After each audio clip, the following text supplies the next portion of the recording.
We have Right, what's the scroll again? Just remind me. I have a scroll of lightning bolt and a scroll of misty step. Scroll again. Just remind me. I have a scroll of lightning bolt.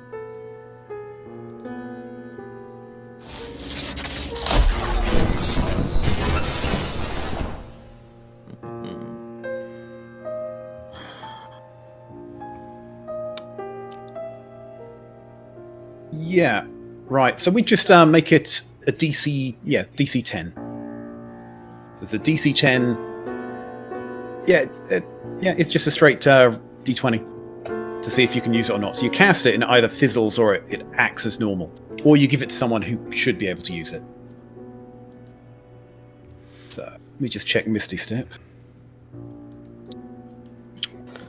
Oh, bollocks. No. What kind of bonus? Shit. Oh, Go. So lightning bolts, sorcerer wizard, misty step, sorcerer warlock wizard. You know, there is a warlock in your group who's not here today. Yeah, I'll just keep the scroll for when he's back. Okay, right, guys. So clearly you all remember exactly where you are, what you did last session, what your goals are. Tracy, if you'd like to give us the intro. No. I knew you was going to say that, but all I can remember is we did all our tasks and we scared the dragon off. Right, maybe Tracy, if you give us the balance of the party funds. Okay, well the party fund is in chat, but 200s. Oh god, hang on, that's the wrong one. 800 silver pit. No, that's the wrong one. Fuck's sake. You guys are going to be very poor. I will read the right one in a minute, sorry. Right, 188 gold pieces, 21 silver, 56 electric, 2 garnets. There you go. Right, so this week we're playing Lost Mines of Phandelver. Now, you'll remember that your group was hired by Gundren Rockseeker, right, who'd made a discovery down in Phandelver. Phandelver? We'll go with Phandelver. Anyway, so he made a discovery, which you've now figured out to be that he's found the entrance to the Wave Echo Cave, a ancient mine that was lost hundreds of years ago during a conflict in the area. You know that it's the house, so you know that the house is an object known as the Spellfall, and you know that several characters, several organizations are at play to try and find it before Gundren does. You know that he's been kidnapped along with Sildar by the goblins. You were able to rescue Sildar. You weren't able to rescue Gundren as he was moved to a place called Cragmore Castle, I believe. Sildar, back in Phandelver, has been begging you, absolutely pleading with you to help his friend and to help save him. Now, you don't know where the Wave Echo Cave is, but you do know where Cragmore Castle is. When we last left, you guys decided you wanted to go a bit side questing, metagaming a little bit. You wanted to try and beef yourselves up, find whatever magic items you could, and try and make a real good go of Cragmore Castle. Having done Thunder Tree, you've managed to clear out some zombies. You managed to de-yeast Lazel. You've managed to chase off a green dragon who decided it just wasn't worth the effort. And I believe at this point you've overnighted and you are heading back. Where?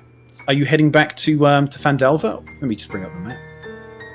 Which one's the one that you used? Did we get a reward for scaring away the dragon from the druid Raidot? No, he was warning you off, but he said if you're going to be suicidal, you can maybe try and scare him off. And I think you did check out the Dragon's Hoard, which I believe is where you got the spell scrolls. Let me quick. Yeah. Yep, the spell scroll of Misty Step, Lightning Bolt. There were the Moonstones that Tracy just mentioned there, so Lazel mentioned. And there was a rusty axe that someone found. Who picked that up? I picked that up and I traded it with Trace for the scrolls. Right. So I have an extra weapon. And that weapon is a named weapon. It's a dwarven It's a axe Hugh. named Hugh. It's a +1 battle axe, so that means it's +1 to hit, +1 to whatever damage it does, and whenever it damages a creature made of wood, creature or an object, so dryad, or if you're just chopping down a tree, it will automatically roll max damage. So if you want to break down a door, that's a great weapon. If you want to attack a tree, that's a great weapon. And to be honest, in our first day group, they get attacked by trees more than they ought to. Right. Okay. And don't forget, you also managed to find this. You managed to find in was it Ash Zombies? I believe it was a gold necklace pendant. Yeah, a gold necklace with a fine emerald pendant in it worth 200 gold pieces, which I believe you're just cashing out for cash value. But that was a reward for saving someone from a prison back in the Red Brand's Hide. Okay, so you guys need to make a decision about where you're going. Currently, you're at Thundertree. You know where Cragmore Castle is. You don't know where the Wave Echo Cave is. You do know where Phandelver is. You've got Sildar there, who's desperate for you to help his friend. He might be willing to help you storm Cragmore Castle, or you could just take your winnings and just go gamble them away in Neverwinter, which honestly isn't very far away from you. Well, I don't suggest gambling. Well, I believe we're all at pretty much max health anyway, so continue main quest. Yeah, so Cragmore Castle then? That's on the way to Phandelver. I mean, let me see. Some of you have got some gold about you now. So I don't know whether you want to do the infamous shopping session. Or to attempt it. Well, unless everyone else wants to buy anything, I'm happy with what I've got. Now, we do actually have a fun website that will roll us up a magic shop for anyone who wants to try and go to market. Now, Neverwinter is actually a lot closer than Phandelver. Could probably go to a large city opposed to a small settlement, which might increase the chance that you might find something in your price range. Okay, I'm open to shopping. Yeah, I don't think I'm gonna be able to find any like heavy armor or something in the price range of 200 plus gold. So yeah. Let's have a look. So, heavy armor actually is written into the book. We got here that. Source book, player handbook. Wow. I think he's just. So you're Just shopping. you're not strong. You're not proficient with heavy armor, are you, Colby? I am. It says in this proficiency in language, it says heavy armor, medium, light, or shields, simple weapons, bagpipes. Okay. No. Usually clerics aren't. I'm not going to look into too much where that comes from. Okay. So the heaviest armor you could probably afford is Splint, which is 200 gold pieces. They give you disadvantage on stealth, but it would move your AC up to 17, but you would need a strength of 15 to wear it. Which you do have. I do have 15, but I have scale and I have armor 18 at the moment. So you have scale, which brings you up to. Let's see, scale armor is 14. That's because it's got shield as well. Yeah, so scale armor is 14. Splint is 17, plus your shield, 19. So you don't get your dexterity modifier, which is your +2, but you could, if you used 200 gold, you could purchase Splint armor and bring your AC up by 1. Yeah, it's not really worth it much, I think. You say that until someone kills you. Yeah, One obviously. little dice roll. Anyway, 5% less chance to hit. Now, while you think about that, right? So let's pretend, right, just to speed things up a little. Let's pretend that before you've gone back down to Cragmore or to Fountain, you've headed into Neverwinter, which is very close to where you are. So what I'm going to do for you is I'm going to quickly roll the magic item shop. Magic item.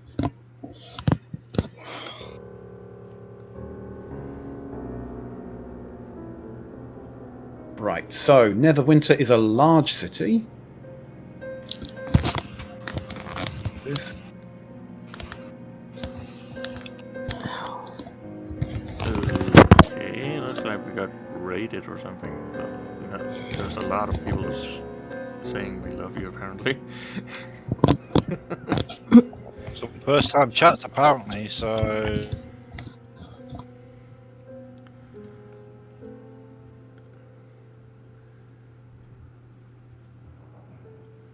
Right, there we go. Do this.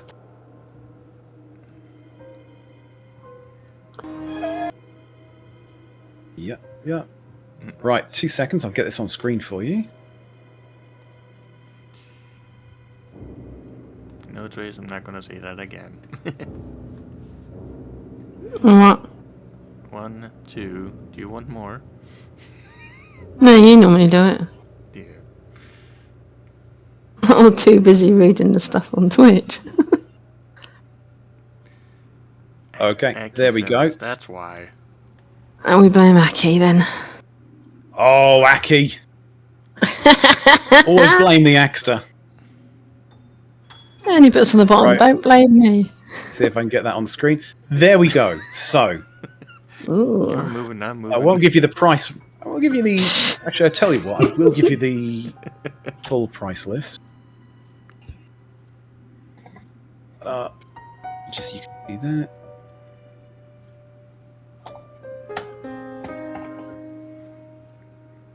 There we go. Save that.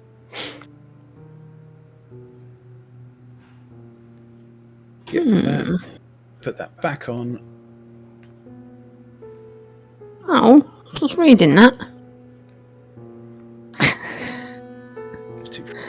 Will you keep it still?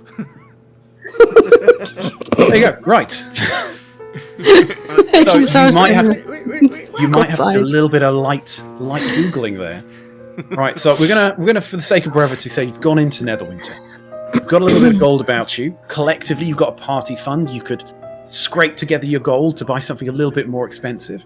You could maybe just use all your gold. There is maybe a bit of negotiating here. You might be able to get something a little bit cheaper.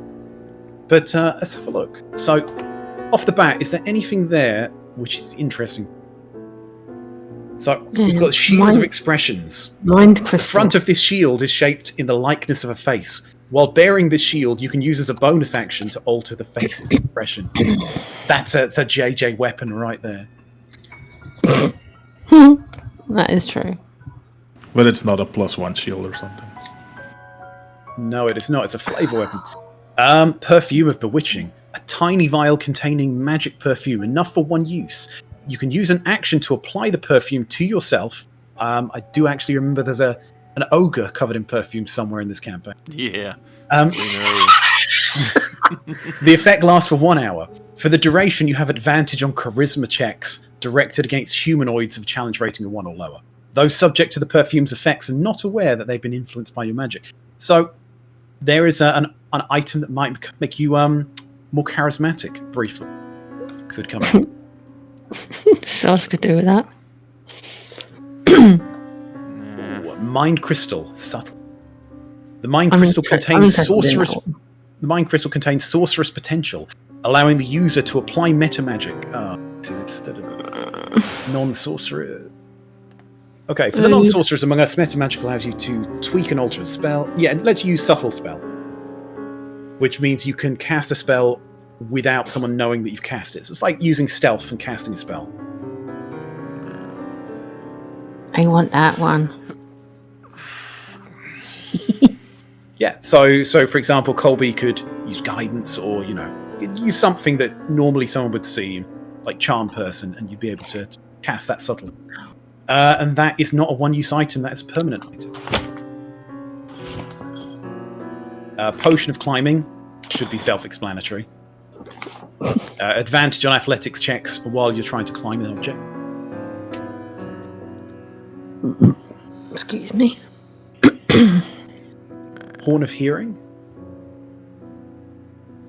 The horn suppresses effects that deafen. Yeah, that apply the deafen condition to you. Probably a bit niche, but could be interesting. Well, that's what And I got then- the Thunderwave for. And then everything else gets a tad too expensive. Yeah. Drift globe is quite interesting. I mean, it's drift globe is a globe. It floats in the air, and it follows you, and it casts light. And you can use it to cast the daylight spell. I don't know if you've seen this. Daylight can be very useful. Vampires. Maybe last Sunday, daylight would have been very, very useful. Would have really will help those vampires. It can also, I believe, the daylight spell can dispel magical darkness, which can also be useful sometimes. And again, you can cast the light spell from it, so it can cast light in 60 feet. It's a useful object. I remember a certain magical darkness, where someone shot an arrow and actually killed one of his own teammates. Whoops. Magical darkness can really mess you up. Really mess you up. Nah, I think I'm gonna skip here. Doesn't really talk to me. Anybody else want some? Let them have it. I want the mind crystal. Have you got the funds for it? Yes, I have plenty. Do you cast spells out of interest? No. Which is a bummer. Well, you cast the jump spell, and actually you have Misty Step yourself. Yeah. I'll say I do have spells. I do tell you what, though. I will give you, if you want, one mulligan on the random roll magic. But you lose whatever's on here, right? Okay. Yeah, I vote a reroll. Anybody else? Yeah, I was thinking Yeah. the mind crystal, but I preferred anything else more. Well, it'd be really useful for you because you could very stealthily cast spells. You could Hunter's Mark hex people without them seeing you've done it. Yeah, So, your character's quite built, around stealth. it is a bit, yeah. But Okay. if You we sure have you want a re- mulligan? Yeah.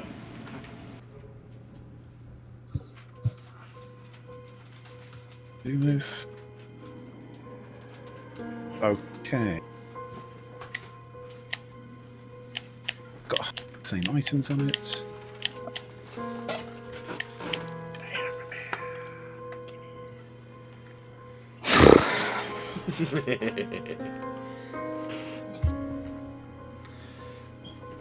That's a good provisions. That means drink. Just a Well- 6-pack or quad pack of guineas. Or snacks.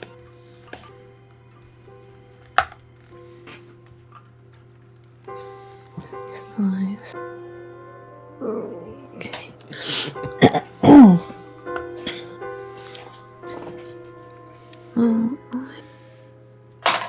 Right. Prepared for your mulligan?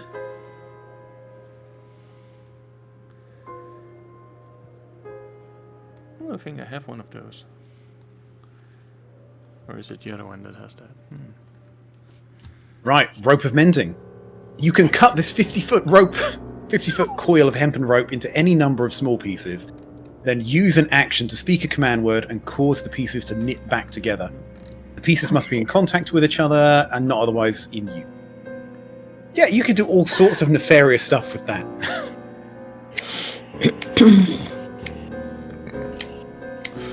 That's just begging for someone to, cut the rope, stitch it back together. Holy Pole of collapse. While holding a 10-foot pole, you can use an action to speak a command. This is only 5 gold, by the way. While holding this 10-foot pole, you can use an action to speak a command word and cause it to collapse into a 1-foot long rod. yeah, for ease of storage, the pole's weight doesn't change. You can use an action to speak a different command word and cause the rod to become long. Basically, you've got an extendable rod. 10 foot, by the way, is quite long. It's like 3 meters. Talking doll. While this stuffed doll is within 5 feet of you, you can spend a short rest telling it to say up to 6 phrases, none of which can be more than 6 words long, and set a condition under which the doll speaks these phrases. You can also replace the old phrases with new ones. Whatever the condition, it must occur within 5 feet of the doll to make it speak. For example, whenever someone picks up the doll, it might say, "I want a piece of candy." Or, you're all I want gonna a die candy. down here. I knew that one was coming. Come and play with me, Daddy. Could also be something Sing you said. around the rosy. That That's could be scary. creepy. So that could cause all kinds of shenanigans. Dreadhelm. This awesome helmet makes your eyes glow red when you wear it. If I was a DM and you had that on, I'd say advantage to intimidation if you were you. And then the last one you could possibly afford. No. Feather token win. The feather token. This tiny object looks like a feather. Different types of feather tokens exist. Yada yada yada. Right. Whip. Oh, that's a nice one. You can use an action to throw a token to a point within 10 feet of you. The token disappears, and a floating whip takes its place. You can then use a bonus action to make a melee spell attack against a creature within 10 foot of the whip. The attack has a +9 to hit, and the target takes 1d6 +5 force damage, and as a bonus action, you can direct the whip to fly up to 20 feet. This is feeling very much like a, what would you say, like a spiritual weapon. Spiritual weapon. It disappears after 1 hour when you use an action to dismiss it, or when you're incapacitated. Let's see, does this token get used up?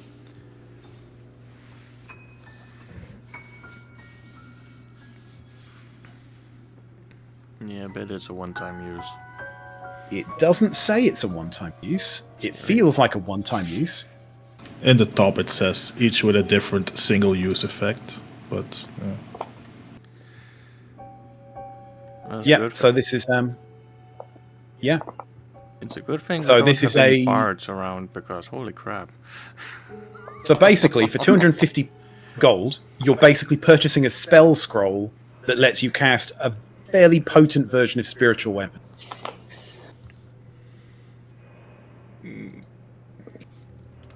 And then if you put all of your cash together, you could probably get a Wild Space Ori. Oh, I already have one. Inside a Wild Space is... Yeah, that's probably not good for anyone. That's not going to work for anyone. I just realized I already have a spiritual weapon, so... You could have 2. But you could only use 1 bonus action to control one of them. Yeah, probably be a better idea to let someone else handle that one.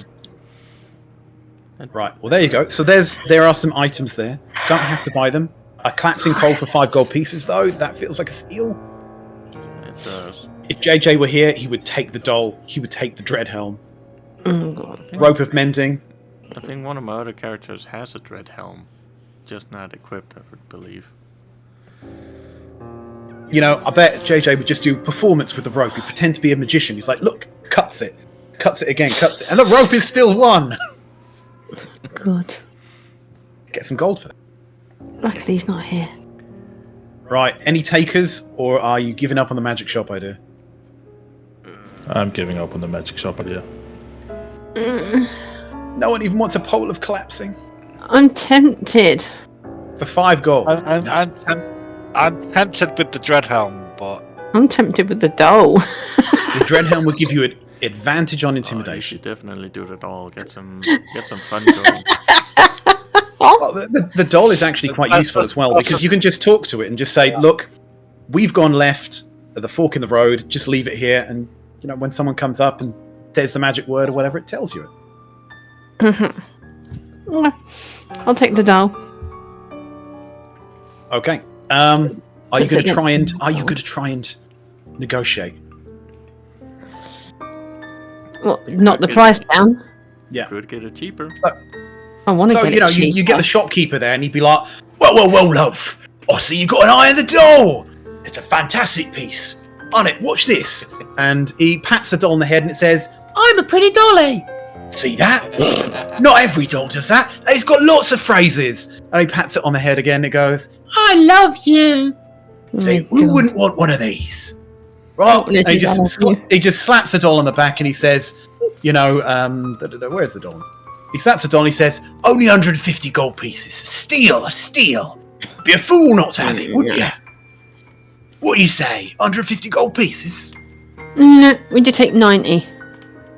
190. I'll throw in a No, 90, not 100. 190. I've got a family to feed here, you know.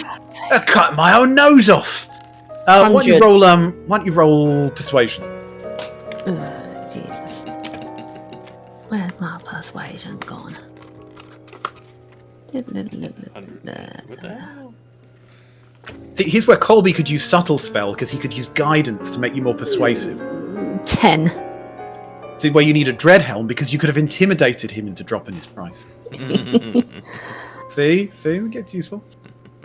He's going to go. Well, I don't know about 90. 90's. I couldn't do 90. I've got a family to feed, you know. Well, what do you say 95 to? last offer.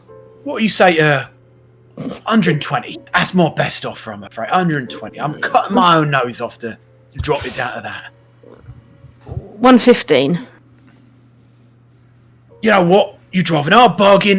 115 gold pieces it is. And he puts his hand out. You shake his hand? Roll Yep. athletics. Fuck me. Ooh, +7. 24. Right, as you grab it, you kind of hear like a click as his bones kind of snap in his hand, and he kind of drags it back. It's like, bleed now! That's a firm handshake you've got there, love. Oh, charge extra for that. What about the rest of you fine gentlemen? We've got trinkets, we've got curios, we've got feathers, we've got ories, we've got elms, we've got poles, we've got ropes that magically mend themselves as he cuts it in half and says, look at that. Fantastic. And the shopkeeper must see me looking at the dread helm. Oh, see, you've got a fine eye there, sir. This here was the elm of Emric the Dread.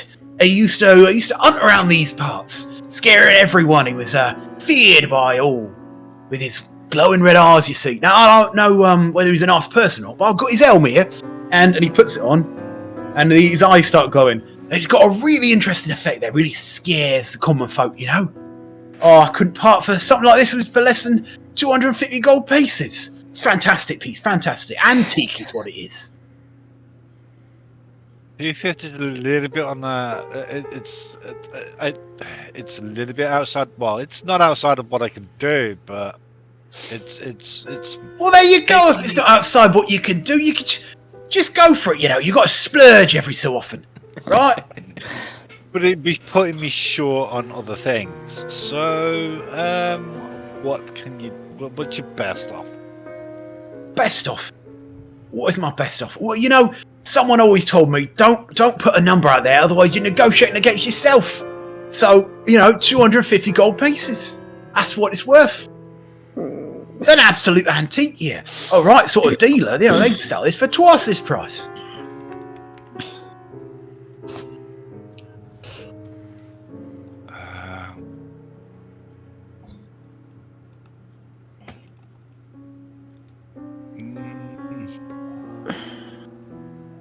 Looking at it, what would it do, DM? Because at the minute, would that It would. not, You could use a bonus action to make its eyes glow red, and as a DM, I would let you use. If you were trying to intimidate someone, I'd let you roll with advantage. Yeah, but my intimidation's -1. So now it would be -1 with 2 d10. So do t20s. Choose the highest. Okay.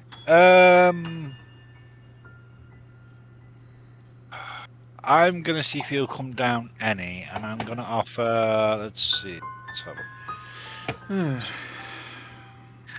I'm gonna say 200. Mhm. Last 200, so it doesn't put Right, me too- roll some persuasion here.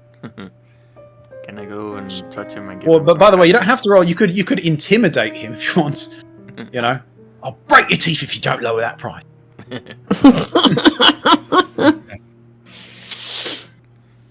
Can I just, Let's go. can I just sneak over Persuasion. behind and give him a little bit of guidance, just Oh, all right, That's roll a d4 on top of that. Oh, thank you, Sarge. Oh, thank you, Sarge. That came in handy. What did you Right, so get? you look at it and you're like, well, I don't actually think that's a famous person's elm. I think it's just a cheap little enchantment you put on a tin hat. I don't think it's worth 250 gold pieces. So he's just going to come back. He's like, oh well, I think you may have seen through me. You know, I'll tell you what. It still costs a lot of money to put enchantments on things. 200 gold. It's a deal, right? Yep, shakes his hand. I'm guessing that's athletics. I intervene and I say, throw in a ball of collapsing for that. Roll persuasion.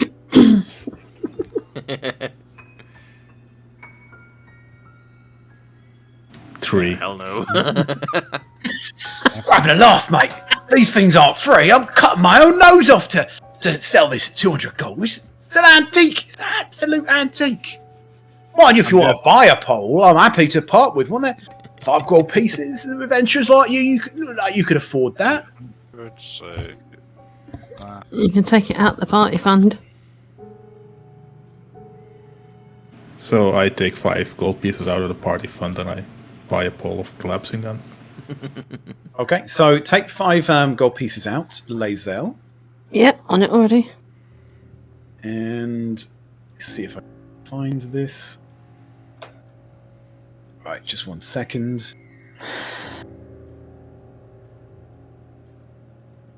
Yeah, so what we would treat that as being, I believe, is a quarterstaff. So it's a versatile weapon. You can use it with 1 hand or 2 hands. That would be, if you use it with both hands, 1d8 bludgeoning damage. Don't think there's a martial weapon that's a staff, is there? Logo. No. It's flail. Yeah, so it's you treat it like a collapsible quarterstaff. And again, it collapses, so you can use that for flavor how you'd like. Let's have a quick look. Pole of collapsing. How do we collapse it? Right, so you can speak a command word to do this. So what's your command word going to be? Through. I don't know yet. Yeah. By the power of But- Grayskull. Oh, wrong. But what this does mean, That's He-Man, Sarge.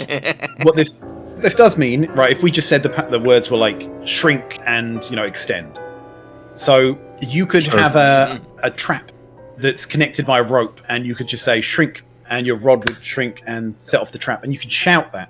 It's a command word. It's not a bonus action. It's not a magical effect. So long as it's within, we'd say, I think for most verbal things, it's 60 feet. So long as you're within that sort of distance, you can command it to extend and shrink. Okay. So you can do as many fun things with that as you can imagine, and you can treat it as a quarterstaff in the meantime.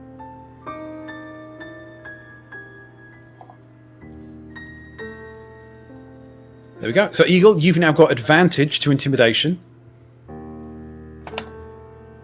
We'll work out a way to put that on your character sheet, but you'll just have to remember that for the moment. I've already done it. And me. I just mean to put the advantage in intimidation. Right. Okay. So, stops off in Neverwinter. Where are you guys heading? Culloden, Cragmore Castle. I vote Yeah. Cragmore Castle. Yep. Cragmore, I mean. Okay. Yeah. So, we're going to say head from Thundertree to Netherwinter. You had a little shopping. Killed the day. Gone to sleep at the tavern. And now it's the start of the next day. And you're heading out on the long road to Phandelver. Right. Roll me a d20.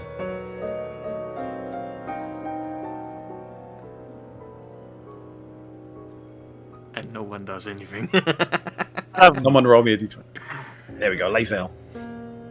3. Good, is that bad? Eagle's 7 was better than mine. Right. Yeah, you head off down the high road. Past Cragmore Hideout, which is where you were ambushed last time. And, yeah, through the fields, through the trees. You've not been very, very stealthy about this. You know, you're out in the open, you're feeling pretty good about yourselves, you know, group of 4 adventurers. You feel like you could take on the world. And that's when you hear it. A little rustling sound. Kind of like scrabbling by the side of the road. What do you do? Is it a rat? So if you zoom out, it sounds like something digging. Almost like a rabbit, maybe a badger or something. It just sounds like something scrabbling in the dirt, in and around the undergrowth. You can't see anything at the moment, but you can hear it. Shit, wrong way. So the sound seems to be coming from the rock somewhere, the edge of the cliff.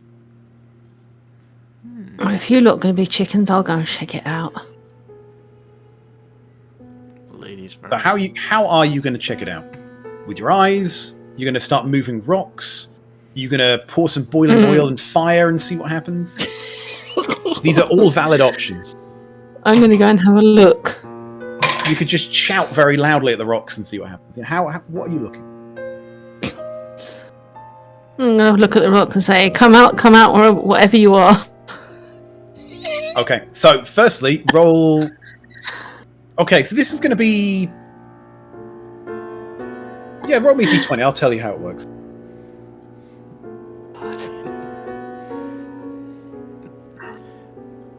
Ooh, 12. As you walk up there and you shout, you know, come out, whatever you are, you hear the scrabbling suddenly stop, as if you've scared whatever's in there. To you know, they've just stopped. Whatever's in there has just stopped moving. You don't hear anything run. You don't hear anything move. It's just the sound has just stopped. You've obviously had some sort of... Probably scared it off. No, you didn't hear it run away. Your best guess is that it's scared stiff. Uh-huh. So it's just going to be playing sitting there possum. petrified. I use my new ball of collapsing with the size of 10 foot to poke at the rocks. That's just horrible. Okay. Roll to hit. Can you hit a rock? Yeah, I haven't added any ball yet, but You can add it as a quarter star.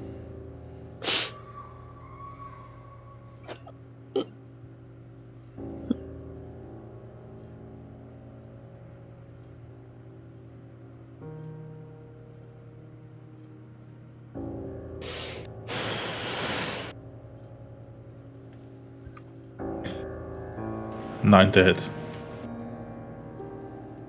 Right. You shove the staff in the rocks, but don't seem to hit anything. The scrabbling sound starts again, but now it sounds more urgent.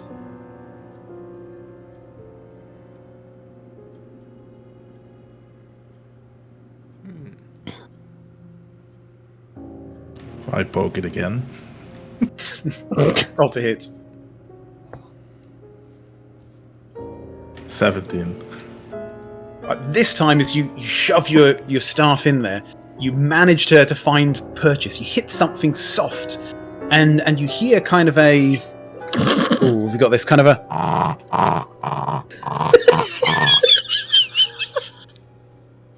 Right, you hear kind of that sort of sound as out pops what looks like a little owl, almost shaped like a bear, but no bigger than a fox terrier. It looks at you forlornly.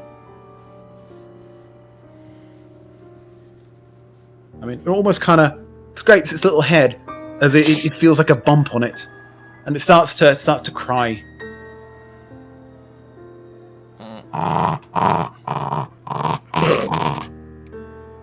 That's funny crying. Oh, shit. This is going to turn nasty. I pat it on its head and I say, there, little guy. I didn't mean to hurt you. An animal handling check, if ever I heard one. Natural 20 plus 3, 23. Natural 20 plus 3. Wow. Yeah.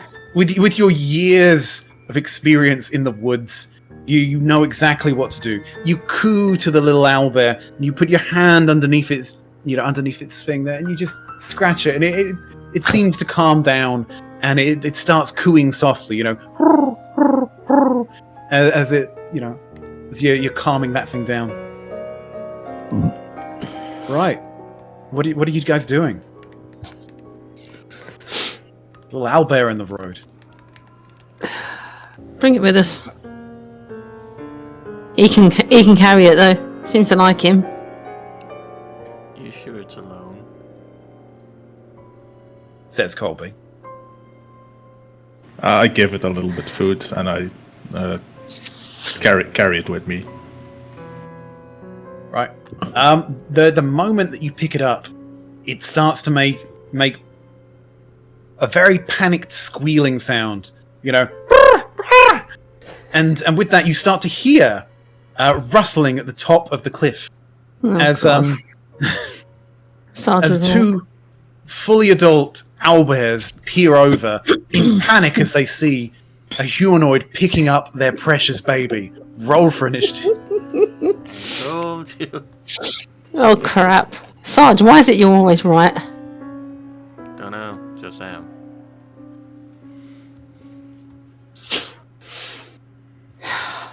Oh, nat 20. $11. Where's mine? Boom. 13.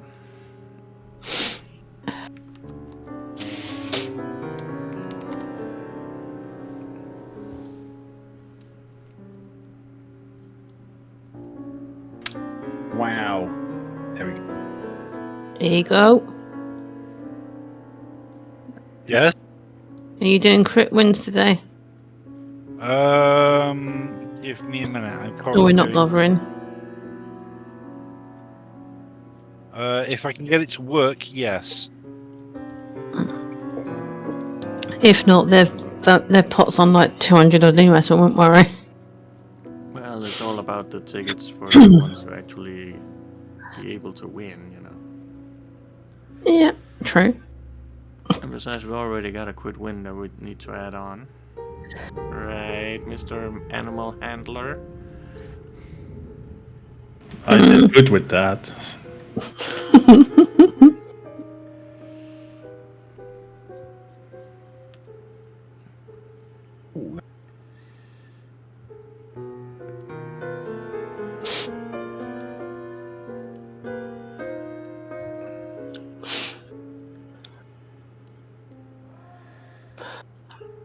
Right, okay. Lae'zel. Yeah. By the way, do we have any battle music going on? Yeah, we got a little something. Put Lexion.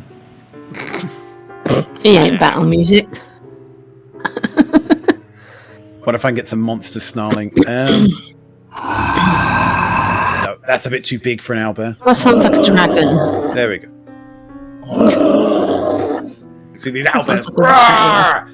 As they Yeah, I don't think we are because I haven't started the session. I mean, So I have one that actually says bugbear battle, so I think that's Don't worry about the negs. Right. Between the four in there. Okay, so Lae'zel, you basically say, "Look, take it with us. It's cute, whatever." Your friend picks it up and immediately, again, starts squealing, and you hear rustling from the top of the cliff as two very worried adult owlbears stick their head over. What do you Because do? we're nicking their baby, that's why. I was like, give it back, quick. Right, so they're at the top of the cliff, about 15 foot above you. What are you doing? I'm legging it, he's holding it. Back the fuck away. Yeah. Oh, chicken. Where are you legging it to? Back with Colby. Oh, shoot. Are you attempting to hide in the bushes, or are you just standing in the open? Or are you running off screen down the path as quickly as you can? Go down. And try and hide in this little corner. Okay. So roll stealth at disadvantage as you try and hide in the undergrowth. Oh god. My stealth isn't very good, is it? God's not here to help you now. 10. And disadvantage, so you have to roll twice. For Pete's sake. Honestly. And another 11. 10. Okay, so take a quick look. And the passive perception of an owlbear is definitely higher than 10. It can still see. You've run around, you've jumped behind a rock, right, and you're cowering there, but it knows that you're behind the rock. You're not particularly stealthy. So you're behind it, but you're not hidden. Damn. Probably. You see this unfolding in front of you, and you kind of sigh to yourself, and you're like, oh, I knew this was going to happen. Yeah. I am going to let the one I can't remember who the hell is called. It's George, isn't it? Just let him know, like, put it down and back away slowly. Like, TTFO slowly. You got it? And I will myself go into the bushes and trying to make myself really invisible. Right, are you using guidance or anything when you do that? Oh, actually, guidance would be an action. No, so just straight hiding. So stealth check. At disadvantage because you're wearing heavy armor. Oh, fuck me. That was not a critical fail, but it was damn close. We're going to say you're in the bushes, but you're not hidden. Well, roll again. Maybe you will crit fail. Yeesh. No, that was way better though. Dirty Okay. 20. Right, again, you're in the bushes, you know, but you're fairly visible. Yeah, I'm just like, crap. Don't. It was him. I didn't do nothing. Don't look over here.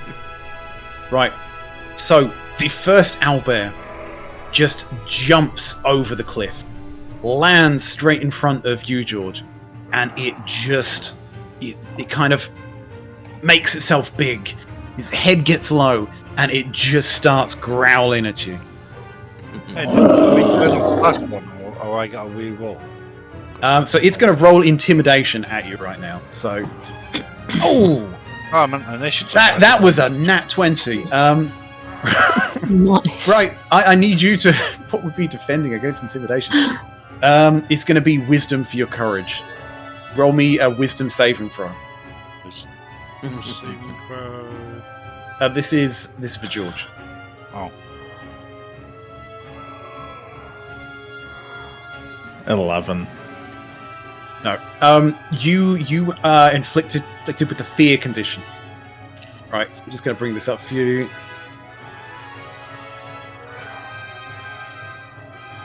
Right. Okay. So, you are fully intimidated by this creature. You can tell that you've made a mistake picking up its baby. It is growling at you. It is snarling at you. It looks like it's about to rip your face off. And it is.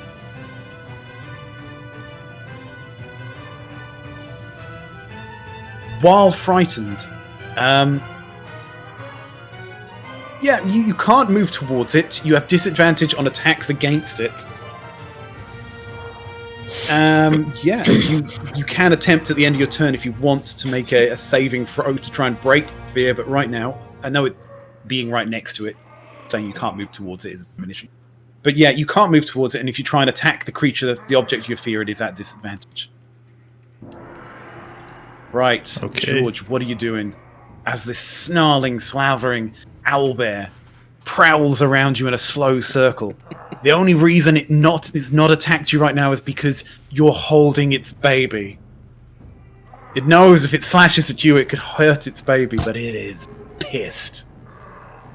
Yeah, so I wanted to drop the baby and slowly back away, but if that's the Drop only it. just put it down slowly. But if that's the only thing that's keeping the owlbear not attacking me,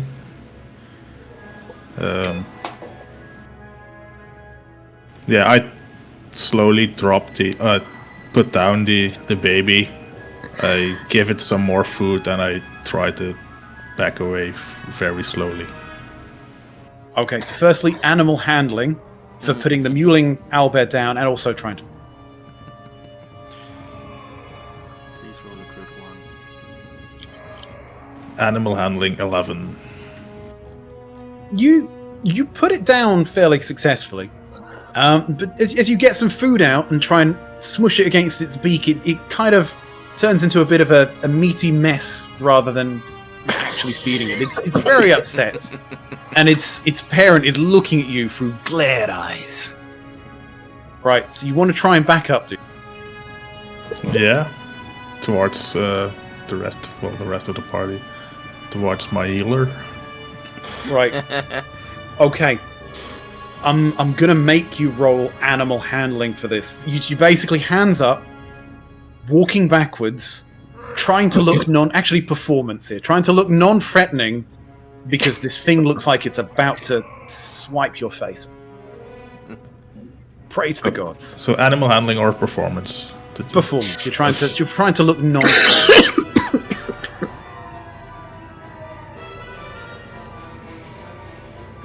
7. Take an attack of opportunity. That's 17 plus whatever. That is definitely going to hit. Right, that's going to be a claw attack. That is 11 points of slashing damage as you slowly back away. This thing just slashes at you. Right, take 11 points of slashing damage. I'm just going to move you back a little bit as this thing tries to put itself between you and its baby. Yeah, okay. Right, so you've got your movement, so where are you moving to? So now you've just got a slashing wound across your chest. Yeah, so I think I moved about 15 feet, so I'm moving 15 feet more away from it. Okay, so backing up. Right, putting the thing down, feeding it, that's your action. Can't stealth. You have bonus actions, I believe. I don't know whether you've got cunning actions or anything like that. That's more rogue than a ranger. That's not on this one, though. Yeah, I could have used Zephyr Strike, but that's... Nah, I'm not gonna... No. That's the end of my turn. Right, no hunter's marks. Okay. The baby owlbear is going to huddle under its mother. That's its turn. Synth, you see this unfolding in front of you. What are you doing? Your friend has just been slashed across the chest. An owlbear is glaring angrily at you, 15 foot high above you on a cliff face. And a baby owlbear is now cowering underneath its mother as it just growls at you. Is that the baby or the adult? It was the bell. Baby sounds more like... Oh, right, okay. What a deep growl. What the hell is that? No, that's not an owlbear. Right. That sounds like a bear. Like an owlbear? Anyway. That's my belly.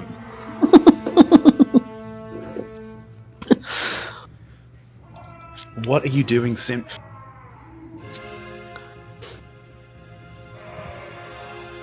So I don't want to kill the creature. I really don't.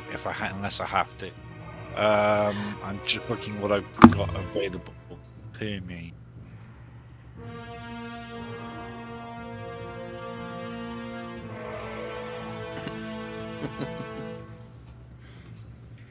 Again, I just run like.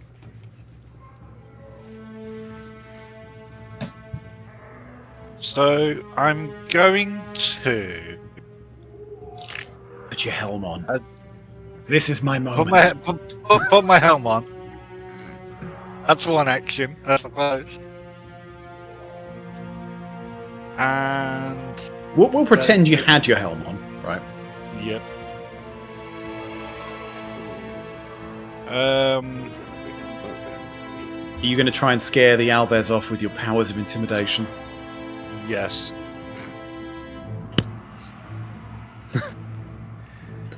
So you've got your dread helm, right? You've put it on. It's got horns. It's got a horrific visage, right? It's scary to begin with. Your eyes start glowing red like little balls of fire with just flames coming off of them. And what do you say or do to sound intimidating? I'm going to say, leave us be. We thought it was a lonely thing. We didn't mean any harm. Okay, they can't understand you. They don't speak English or common. How would you scare a lion? Basically, you wouldn't tell the lion, "Oh, I'm very sorry." What would you do to scare the lion off? Make roaring sounds. Okay, so you put your helmet on. Your eyes are glowing red. You look like a scary motherfucker. And you kind of put your arms out, like, I gotta make myself look big. And you just...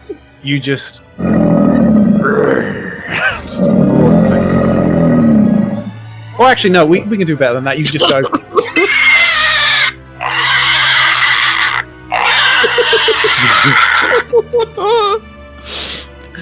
Roll intimidation with advantage. That sounds like Sarge. Oi! Cheeky bug. You're on a horse. Yeah, that's what a pig sound. I can hear that. Sound like an horse, actually. That's 12. Oh my god, you got a nat... Got that one. You got a nat 1. Oh god. Oh my god. One. It was a good attempt, but unfortunately 12 is not going to do it for intimidating the owlbears. No. It was a good attempt. Your friends are very impressed by this, but swing and a miss, I'm afraid. Right, so that was your action to try and intimidate. Good attempt, not good enough. What are you doing? You moving? Bonus actions? I do have one other action.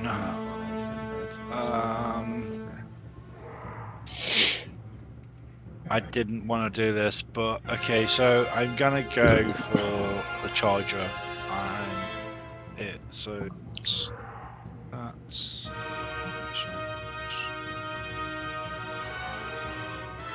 have it.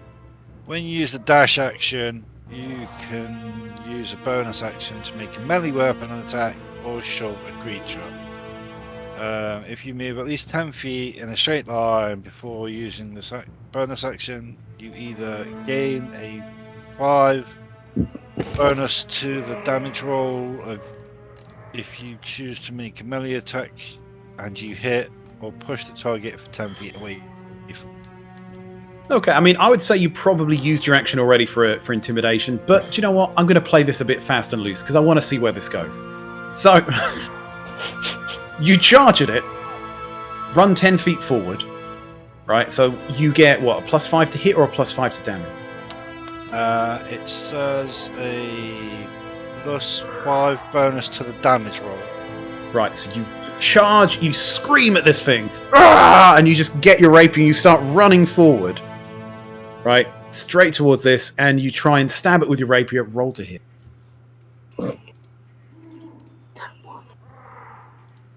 Yes, that was a nat 1. I'm glad I'm not doing crit fails right now.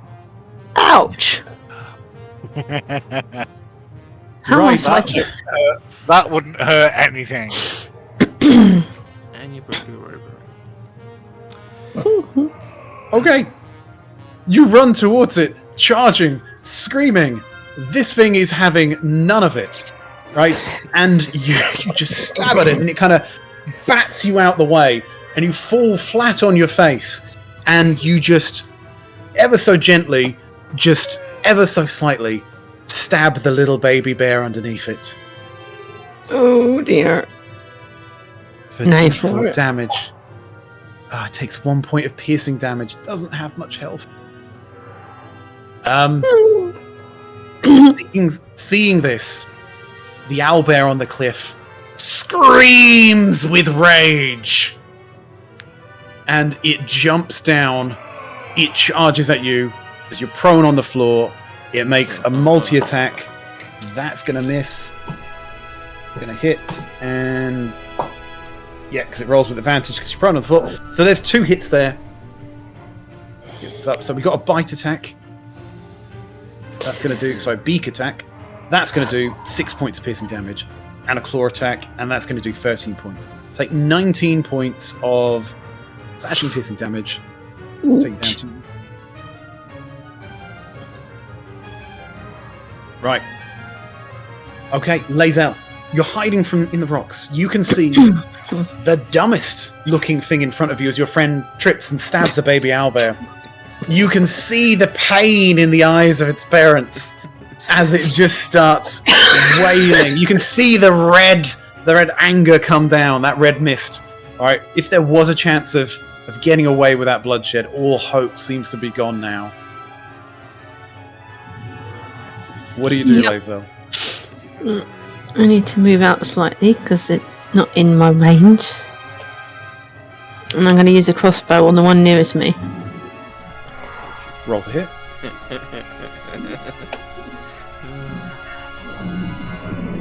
16 to hit. 16 is going to hit.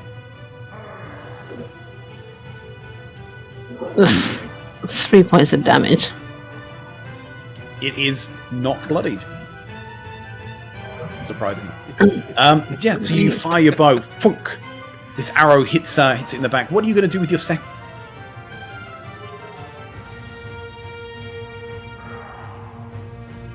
Forgot I can have a second one. I'll do hand crossbow again. You can.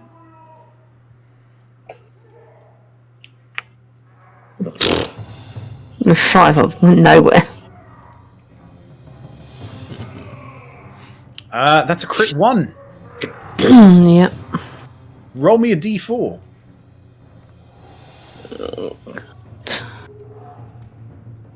What the hell is up with all the crit fails today? 1. 1. You hit the baby owlbear underneath the mother. Right, as it takes another 2 points of damage. The baby owlbear looks bloodied. I'll just move back to hiding. Colby. Kicked it. Nope. Damn. What, me? Oh crap. Right. That roll, by the way, was to see whether you hit Eagle or whether you hit the baby. Yeah, I do one thing and one thing only, and I'm gonna use my action to do it. I'm gonna dash like a motherfucker and get the hell out of here, because I don't want to get in the way of those angry parents. Okay, so you can go quite far with your dash, can't you? Yeah.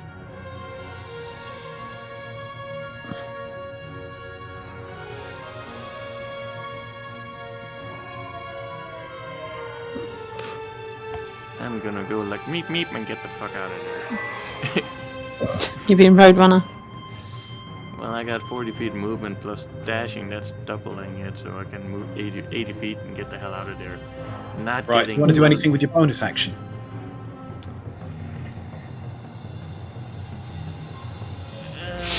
Nope. Not gonna do anything with my bonus action.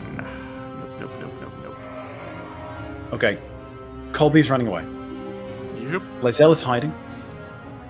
And the owlbear, the one that has just seen its baby hiding under its feet, stabbed twice, turns around to see where did that arrow come from.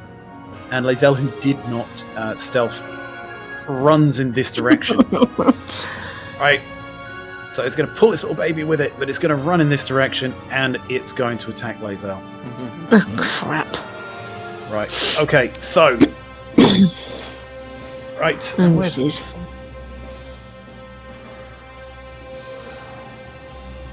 So that is that plus 15. I'm guessing it's not going to hit. Nope. 19. Yeah. Knowing you. Right. Okay. So that's a claw attack. Fuck off. 15 points of slashing damage. Ouch. Why is your health on 30? My health is now on 29, because my max was on 44. Yeah. Sorry, I haven't updated your health and characters yet. Okay. Right. George, what are you doing? I have healing. So, can I do non-lethal damage with a hand crossbow? You can certainly try. Okay, so since we're not taking the peaceful way out again, You started it. The hobos. I will, for my first attack, I will use my hand crossbow on the owlbear next to Sint with the penalty thing. So it is -5 but plus 10 damage. Okay.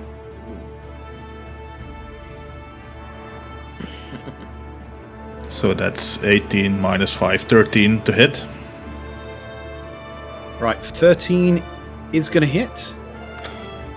That is their AC.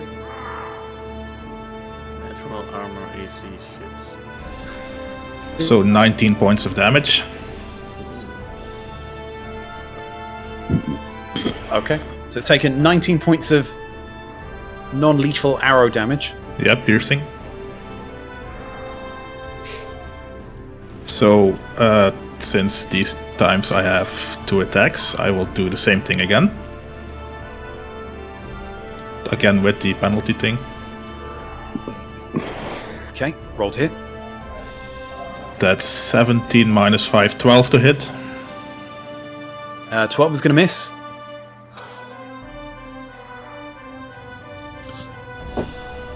So then I can still do my crossbow expert attack, which is a bonus attack.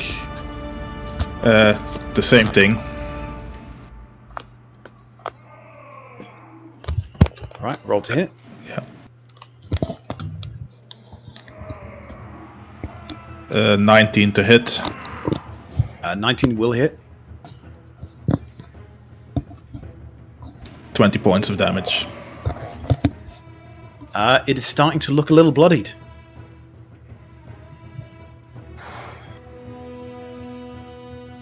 Yeah, that's my point. That's my turn. Right, just give me 2 seconds. I just need to disconnect and reconnect.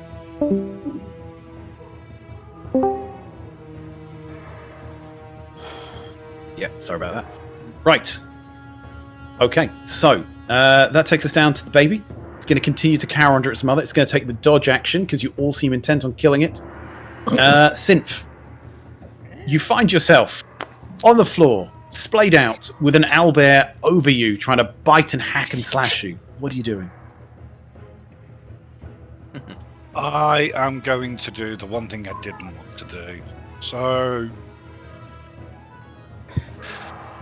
I'm going to...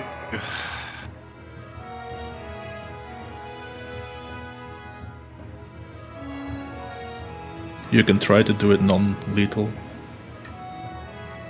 But at this point, I'm. If I don't do this, it's going to be a case of, yeah, I'm probably going to. I'm going to cut myself, basically. And I'm going to do my.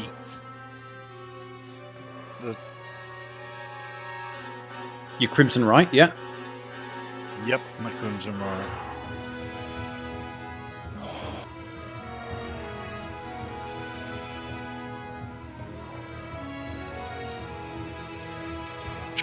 one. Mark it off. Yeah. So now it's doing an extra d6 damage instead of a d4.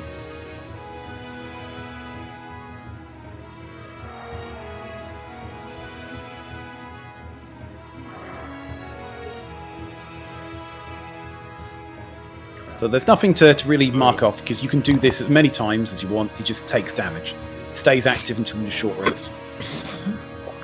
So roll the damage that you're going to take. So, what did it So it's give? 1d6 damage you take. 6 damage.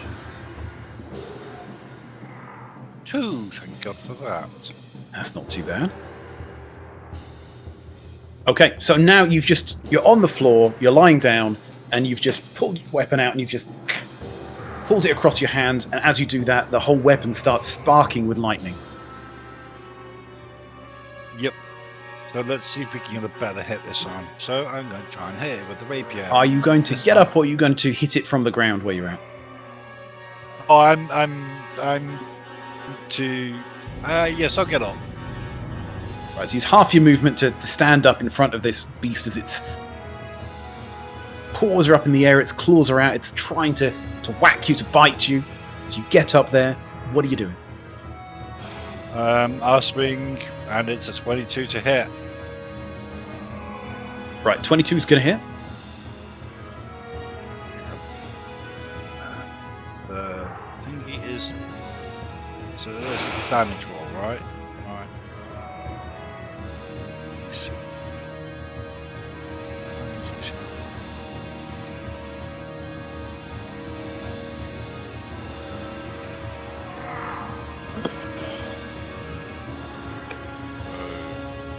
For my natural damage.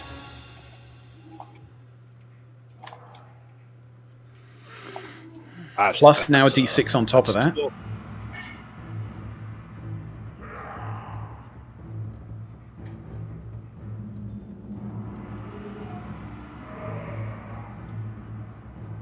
So that is 16 points, 12 points of piercing damage.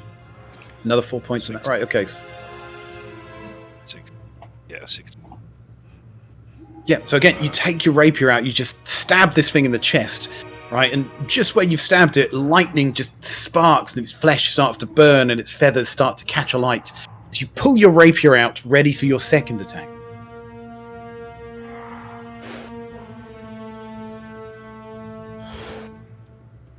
Synth? Yep, and I will just hit it again. So let's see if it goes through. No, second attack missing. Right, the swing and a miss. Now the owlbear's looking pretty bloodied. But it's still looking to attack you. And it's now the owlbear's turn, so it rolls its 2 multi-attacks on you. Right. That is definitely going to hit. It's a 26 and a 19. What was your AC? Yeah, definitely both going to hit. Right. Yep. Nice knowing you. Yeah, okay. So that's 14 plus 8. That is going to be 22 points of damage on you. How much health have you got left? Wow. 100, I think. 11. My max went up and it keeps changing it on the thingy, so I keep having to. That's it. Right. So not There's a lot 11 of points. health left. Yeah, you've got 11 points left. And that takes us back to Lae'zel. You've got an owlbear bearing down on you. You know what's Colby's coming running out. away. You know what's Oh, coming no. out now, don't you? What's coming out? Misty Step. No. My hue. Hugh. Okay. My melee axe. Yeah. Is Versatile. within- Okay, so are you using this with one hand or with two hands? Gonna have to be with 2. Right, so you're dropping your shield. Mm-hmm. So do you even have a shield? No, you don't, because No, I don't. greatsword is a two-handed weapon. Right. Okay, so this is now a D10. Right, okay. So roll to hit. Also, do you not want to use any of your abilities? Just to check. Your fighting spirit or anything? Nope, I'm good. Okay. 16 to hit. 16's going to hit. Ooh, okay. Let's do that. 6 damage. Lethal damage? Yep. Okay. And with your second attack? My second one is going to be my greatsword. You can switch between your axe and your greatsword. Yeah. Is that right? I think you've got to commit to one of those or the other for your turn. Okay. I'll just stick with me then. Axe then. Right, roll to hit. 12. Swing and a miss. Poop. So again, you get this axe. If only the owlbear was made of wood, it would be doing max damage. Unfortunately, the owlbear is made of flesh and blood and bone. So you need to do a little more than a 1. But a swing and a miss. Okay, so that was your attacks. You doing bonus actions, action surges, anything like that? Hang on a minute. I mean, you got plenty of bonus actions. You got fighting spirits. You got second winds. You got misty step. Can I use second wind because I need the 5 HP? Yeah, that's 1d10 plus 5.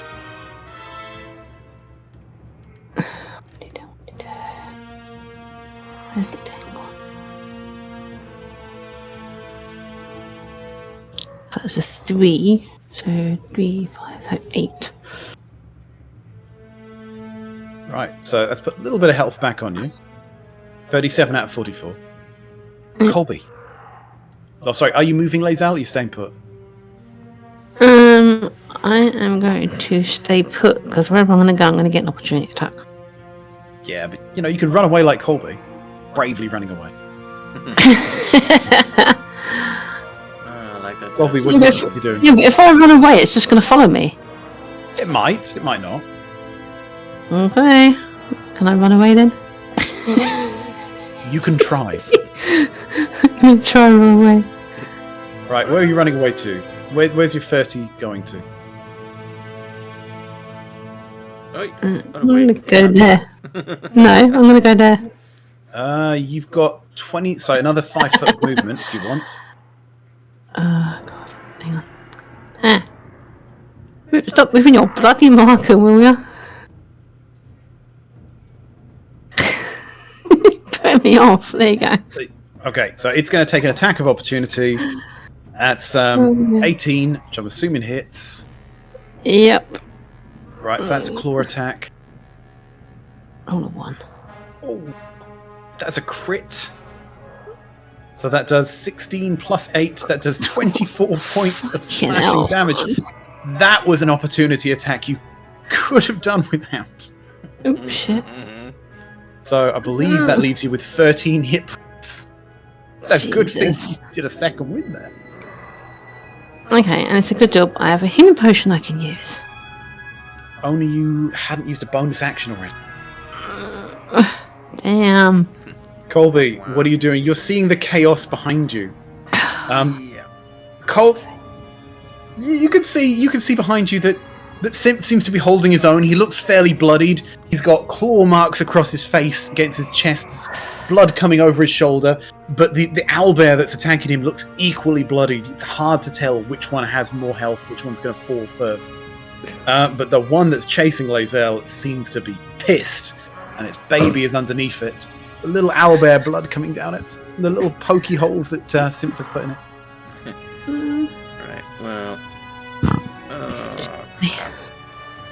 I am going to run to the left, passing Lae'zel. While I'm passing Lae'zel, I'm gonna cast Cure Wounds on her while touching, and then skedaddling on the other way. Something like that. Yeah, something like that. Thank you. Right, roll your healing.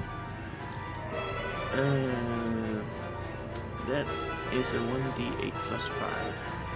Does she roll or do I roll? It's up to you. I'll let you roll. Fine. You roll. I'll and I'll give you 3 plus 5.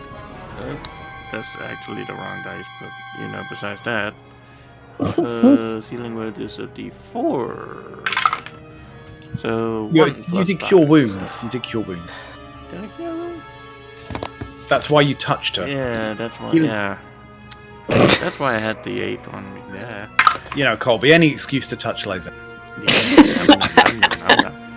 Anyway, if it's a DA, cure wounds, yes, that's a DA. So 7 plus 5, so 12. So just run past, just give her a good clap on the back and go, you, and then piss off and try not to get involved in the family slaughtering that's going on. Do you have any bonus actions or anything you'd like to do? I have actions, but I don't want to use any at the moment. Okay, so you continue to wisely run away, bravely run away. One of those. It's like Sir Ruffin, or what the hell his name was in that skit. Can't remember the hell his name was.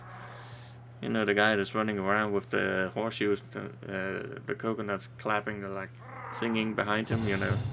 Brave Sir Ruffin running away. That kind of guy. For the coconut. Right, okay. So, the owlbear, with this little baby owlbear, seeing the pair of you run away, it looks towards you and it stamps its feet and it screams! And it's going to roll intimidation on the pair of you. What is with that? a 1. It's intimidation run off. Intimidation from a baby owlbear. Okay. Right, okay. Can you both roll wisdom saving throw? Oh, Jesus. Yeah, because that's a plus 5. And 12, so 17. I have 6. Lae'zel, you are now suffering from the frightened condition. You can't choose to move towards the owlbear, and you have disadvantage on attacks against that owlbear. Damn. You can try and save at the end of the turn if you want to use your action to break that fear, but right now you're afraid of the owlbear.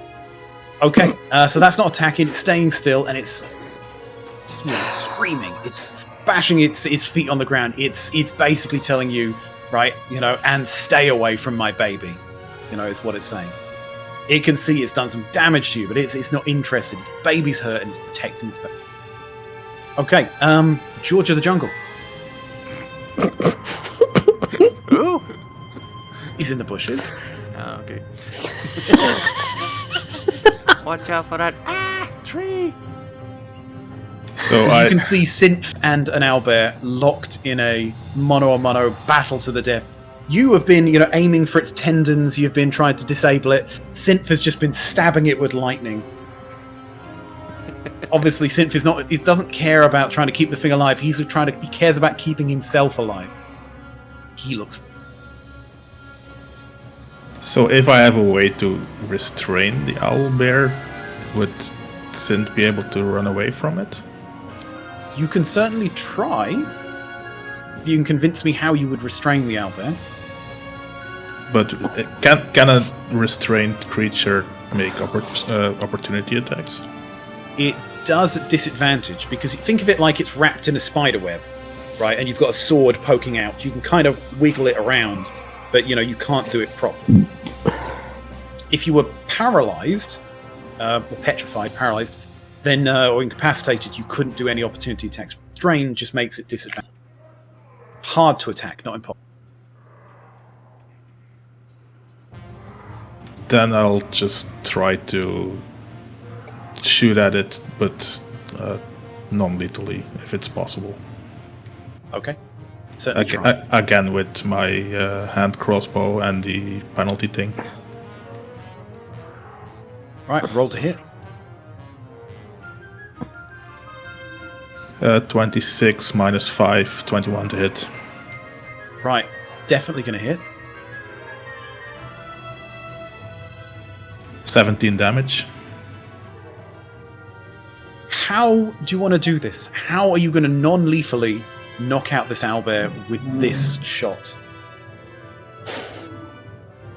I shoot it through its paw, and the arrow locks it into the wall. Okay. The arrow knocks it into the wall. So you shoot it in the paw, and it kind of loses its balance and falls over and cracks its head on the wall, and boom, it's unconscious on the floor. Okay, that's well, not good, but Well, we'll mark it as maybe not dead, maybe Dazed. and I'll be on. Right, what are you doing? You can see to the south there's still a very pissed off mama bear, owlbear, with a baby underneath it. yeah, and still we have to get past her, so I will run that direction for starters. Unfortunately, you're still afraid of it, I am. Oh yeah. so you can't run. You can't choose to run towards it, and attacks against that one are at disadvantage. Oh, you're locked in the corner. Can I run towards Sint? And does he need help with healing or something? You could maybe run around it in a circular motion. Oh hell, this is where he should use that potion of climbing, because he could climb over the wall to the left and TTFO over the... So if you think about it, you can't actively move closer to it. So you can't, unless you want to take a turn and break whatever fear you're on, you're locked out of that radius now. Yeah, can I try to break that out, or is it because I already took an action to attack? You need an action to try and save yourself. To steal yourself from it. You can certainly try and run around it. There's a 15-foot cliff you'd have to climb up. Yeah, I will try to run. Well, climb the cliff, but it's probably gonna be not that fast. Right, so... Yeah, so 25 feet to get to the cliff. 15 foot up. So you actually use... you move half your distance when you're climbing, so to climb up 15 feet, you need to use 30 foot of movement. So you would be on the wall and climbing at this point. You wouldn't be at the top. He could dash to the wall and then, I don't know. No, dashing is an action, yeah. I will climb the wall. So you'll start climbing, and we'll put you there for the moment. Right, so... Down. Lae'zel, you are suddenly very afraid of this owlbear behind. Mm-hmm. You feel like you can barely look at it. You try to shoot a crossbow. You're not even sure you can keep your eyes open to fire. No. Hey, yes, let's shoot a blind arrow. What could go Crap, wrong? baby. No. Can I just try and get out of this stupor thing? Yeah, you can take an action to try and take a deep breath, meditate, and kind of break this fear that you've got on. Mm-hmm. Yeah. So, yeah, take a deep breath, stop for a second, and roll a wisdom saving throw.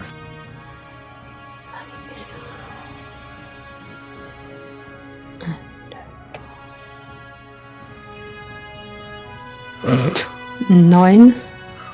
No, you close your eyes, you try and think peaceful thoughts, but all you can see in your mind's eye is you being torn apart by an owlbear, and it scares you. Hard. So that's your action. What are you doing for your movement and your bonus action?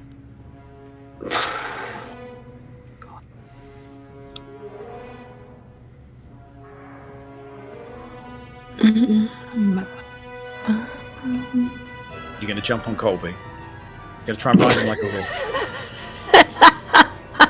Oh, he's gonna get fucked the fuck off. Nice, Sarge. Behave. Can I just carry on running that way? You can, but you can't dash, so you can run 30 feet. No. That's cool. I'm just going to keep going down here. I'll just stand there. Come to me, my pretty. Oh wait, no wait. So that's 25 feet. So. Okay. Oh shit, that's a bit too far. That's too far. There you go. Just right. Sweet. Spot on. Okay, Colby, what are you doing? Uh, You can see the owlbear behind you, bashing its feet, screaming. You can see the little baby owlbear underneath it. Lae'zel has a panicked look on her face and is running away, just like you were. You're a bit more calm and collected. You're more like, I just can't be bothered with this, kind of running away. oh, I'm in the I don't want to kill the family mood set, so I will probably use normal speed and go to Lae'zel, and I suppose I can. Well, I can cure some wounds if she's got any. I'm pretty sure She she's has many, many wounds.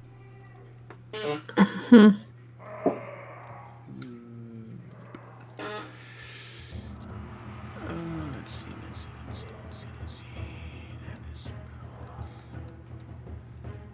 Well, funny healing word is because that's range and cure wounds is touching. So Yeah, healing word is very useful because it's a ranged one. You only need to give someone 1 point of health to get them back up. Cure wounds is to actually do some decent healing. But that's where I got the spirit to dying. So I am just gonna do cure wounds touching. So that's a D8 plus 5 again.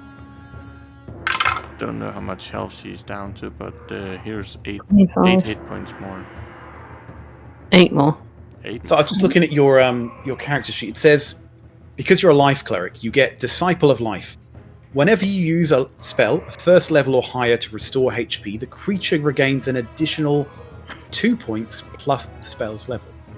So you actually do an extra 3 points of healing every time you heal. You're a life cleric. You're one specialized. okay. So you could probably actually give Lae'zel 3 points of healing extra here and another 3 points.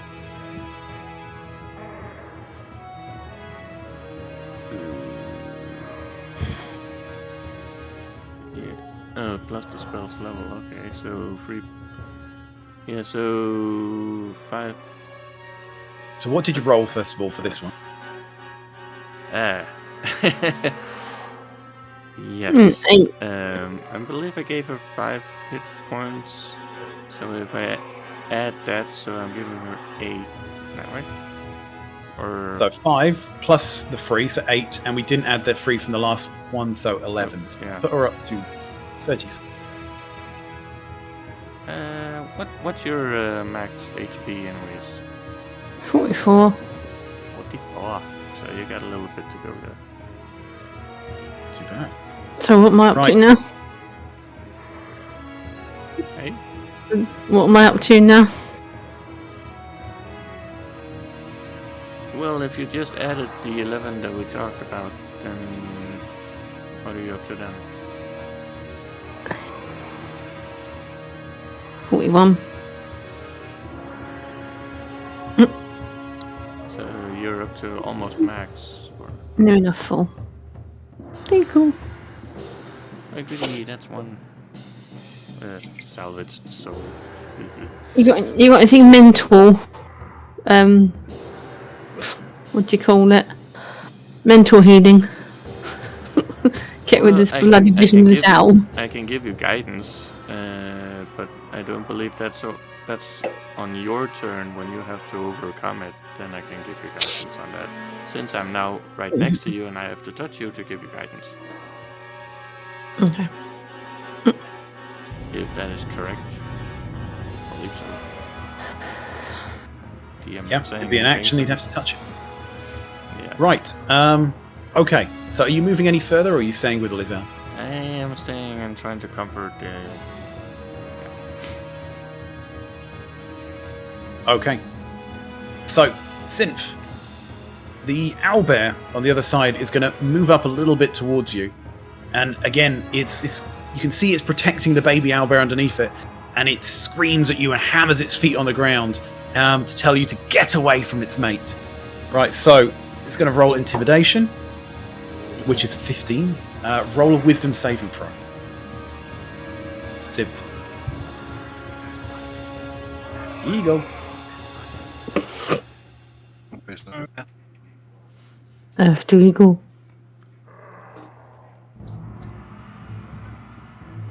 Or someone needs a better internet connection. Don't all Wisdom saving throw. Right.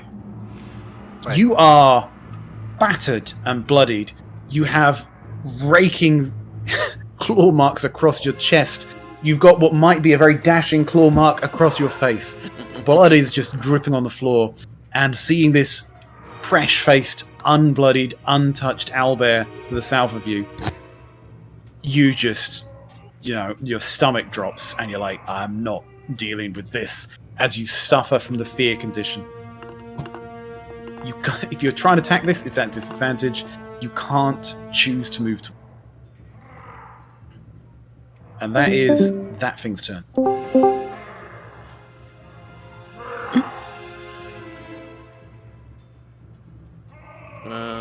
He can circle around the top one, right? When he reappears. George. Right. So if you're trying to climb, George, that's going to take half your movement to go 15 foot up. So firstly, roll athletics. Don't roll. Potion of climb, by the way, gives you you could have bought, gives you advantage to athletics checks for climbing. But I was already halfway up, right? You were just on the edge of it. Athletics, you say? It's athletics check to see if you can climb. 16. Yeah, absolutely fine. So you scale up that wall, right? It's slower to climb than it is to walk or run. So you make it just up to the top for your full movement. So you drag yourself onto the top, 15 foot high above the two Albert. Still got your action, still got your bonus action. And you can see Synth looking like he's about to drop one in his kicks. Yeah, I'm trying. I want to run away the same way, but I don't want to leave Synth behind between a dead owl bear and a live one. It's a hard one, You want to help him, but you can't really. What are you doing? He's not dead. He's incapacitated. Yeah, but the other owl bear doesn't know that. Yeah, someone's in Yeah, the time. The other owlbear's just pissed. So I will probably dash for another 30 feet of movement. Okay. So where are you going to? That would be here, I guess. Yeah, I mean, you'd have to run around the circle a bit, but yeah, you can run there.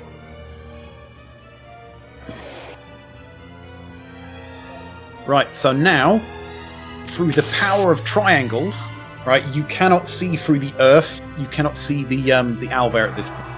It is over the bluff of the cliff. So you can't see what's going on with Synth or the owlbears from this vantage. Since I cannot see them anymore, am I still scared of it? You are, but it's a bit looser about whether you're moving towards it or not. You're now just trying to stay away from the general direction. Unless you want to use a turn to try and woosa and calm down. Yeah, but I already used my action to dash. Exactly. Right, bonus actions.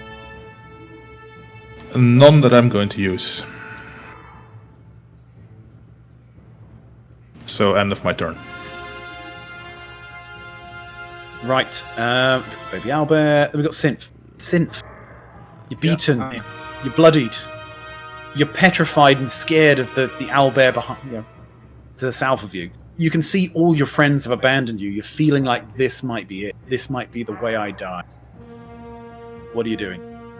You are suffering from the fear condition, so disadvantage to attack the owlbear if you tried, and you can't willingly move to.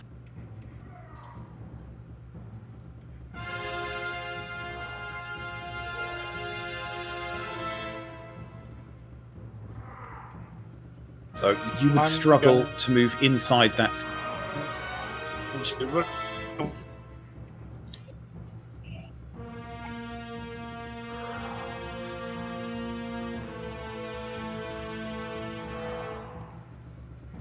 Ooh, that's a question if DM's gonna allow that one, because that's actually outside the map. You can certainly run off the map. We like to pretend there is more map there.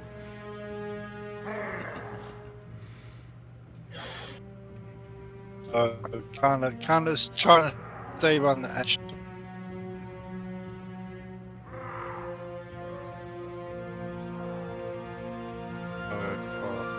And would you be dashing, or would you be doing something else with your action?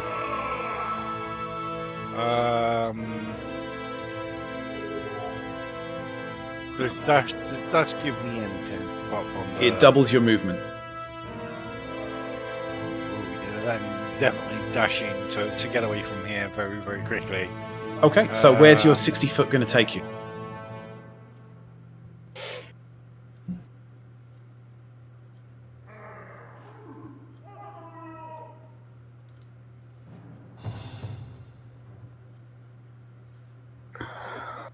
Move you down there. Right, okay, so you've run, that's your action. No one use any bonus actions. The other owlbear's unconscious. Lae'zel and Colby, what in general are you doing? You can see your friend running towards you now, absolutely booking it. Right, looks scared, covered in blood. You don't know where George has gone. He's on top of the cliff, you can't really see him.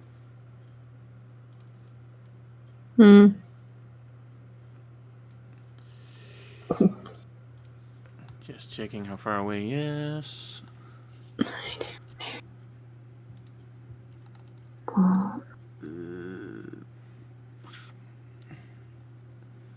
How badly inflicted is he? Or damaged?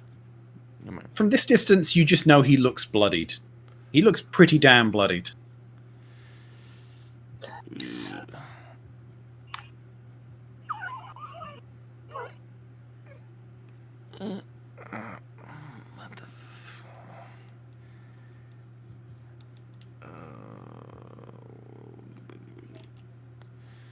Right. Well, I can use my voice. Can you? What the hell? That's better. He was 55 away, I believe my measurement was. My healing word is 60 feet, so I could cast healing word on him for 1d4 plus 5 plus the 3. Thank you, by the way, for that. So give him a little bit of health back at least. Okay, roll some healing. 2 plus 5 plus 3, so 10 points of healing. Add that, and yeah, do your thing. Okay, so Colby, you've healed. You got some movement. Lae'zel, also, what are you doing? I'm trying to shake off this thing still. Oh, right. Roll a wisdom saving throw. I give guidance to her. So you're like, Lae'zel, snap out of it. Yeah. Roll a d4 later. Cantrip, guidance, touch, just grab her and like shake her around, like snap out of it. Well, don't even bother with the cantrip because you've not got enough there. So I rolled an 8. Right, are you moving or are you staying still, Lae'zel? I'm going to stay down here. Right, okay, Yep. so... I can't move anywhere near it to be able to shoot it, so... Right, so the pair of you see the owlbear kind of disappear around the corner, right? Just out of sight, and there. And you kind of hear some like mournful cooing sounds, like the sound of an owlbear mourning the loss of its partner. You imagine like a beast nuzzling an unconscious owlbear on the floor around the corner of the cliff. Well, it's not dead, it's just unconscious. Well, does it know that? I'm not sure. No. Well, I mean, it's still breathing, so it could see the chest going up and down, so... Right, so I'm imagining George is continuing to run south, Synth is continuing to run south. Right, so in general, are you guys planning to head back towards the owlbears, or are you continuing to head away? Can it go in the opposite direction? Yeah. Go the opposite way to the owlbears. Right. Okay, and with that, the group of you just start booking it as fast as you can away from these albums. It takes you further down the trail. Where were you on the map? We're going to chuck you guys. There we go. So it's quite a distance to go from Neverwinter to Fallandin. So at this point, you probably would need to stop to long rest before you could make the rest of the journey to wherever you're going, to Cragmore Castle or to Fallandin. Sounds like an idea. Which means we need to put up either camp or find somewhere to crash. And hopefully Anybody got a tent? Anybody got a tent on them?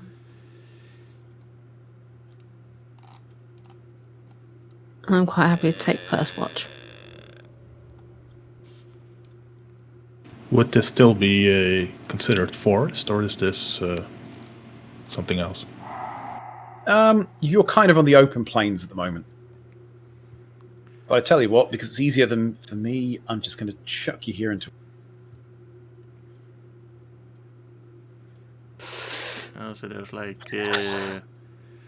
old campgrounds scattered around the place, I guess. Let's move you out of that. There you go. Should all be able to see now, I think. Yeah. Mm-hmm. Yeah.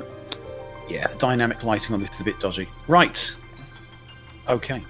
So, what were your helves? Well, I'm at full 41. I'm almost full. That's Declan. Declan's not here. But before when I took this long rest. I'm not seeing anything, but I'm not there. Yeah, I'm just going to bring you across.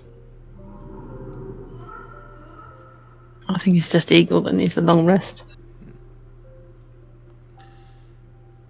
I think I just need a short rest to get my free spells back, I think. Oh, you can't get spells back on short rests. You need long rests. Oh, well, in that case, I need a long rest. See how much I remember. Nope.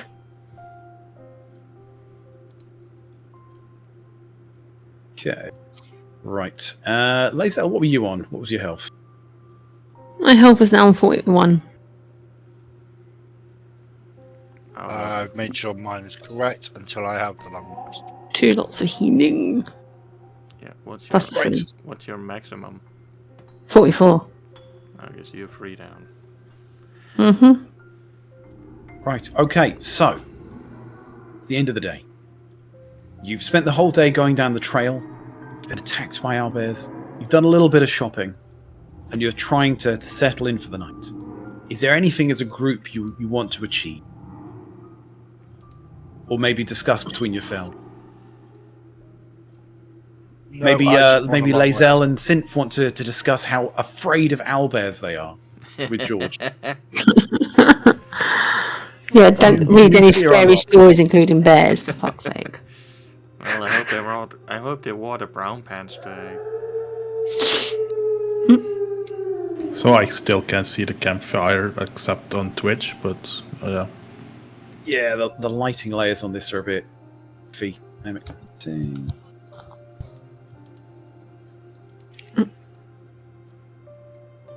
Maybe that helps. I don't know. I switched a whole bunch of stuff on.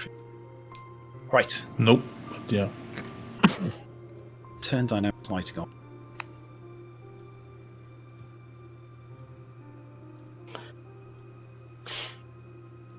Don't need dynamic lighting on here.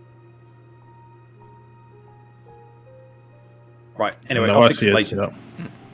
Oh, look, right. It's okay.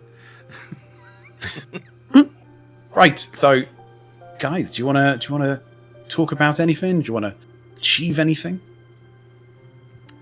No, I just want a long rest. I'm that hurt that I just need to get straight to bed and long rest. So is that what your character's kind of saying to the guys? It's like, yep. Oh, guys, screw this. I need a rest. I'm seconding that. And then falls asleep against Colby. Right. Oh, you setting up your doll at all? Did you get a doll? I did, yes. I have added. You need to think. You need to write down some phrases it's going to say and when it says those. It's like if someone falls unconscious within 5 foot of the doll, it just goes, another one bites the dust. Something like that. Nice. I'll sort the doll out later. Yeah. When 3 people are down, Doll needs to say, uh-oh, we're in trouble. Something like that. Oh dear. Right. Okay, so who's taking first watch? I will start Well, first watch. I will make sure that I have dark vision casted on myself for the first watch before I take a long rest, of course. So. Okay, put some people in some tents. Okay, so you sit there for the first 3 hours of the watch, is it? So roll me survival. Ooh. The bears are back. 21. Massage. 21. Yeah, I mean, you sit there, you're in the dark, seeing clearly.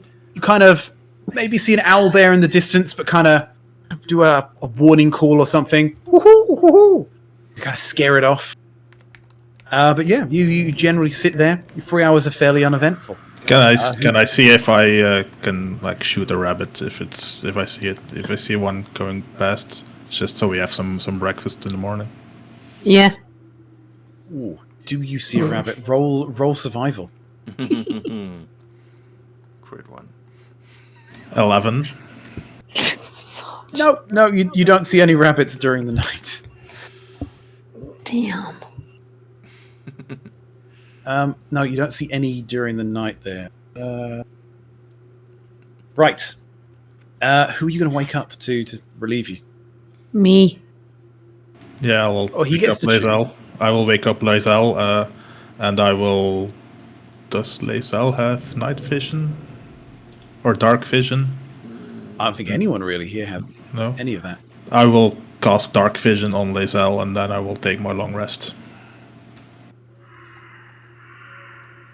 Okay, Lae'zel, so you get up for your watch. Before you start, you trying to achieve anything, do anything? Trying to get a warm bowl of water and put someone's hand in it? No, I'm just gonna sit here and relax. Get those horrible bears out of my head. Okay. Right, so roll me some survival with advantage, because you've got dark vision. Survival. I didn't get advantage. You didn't.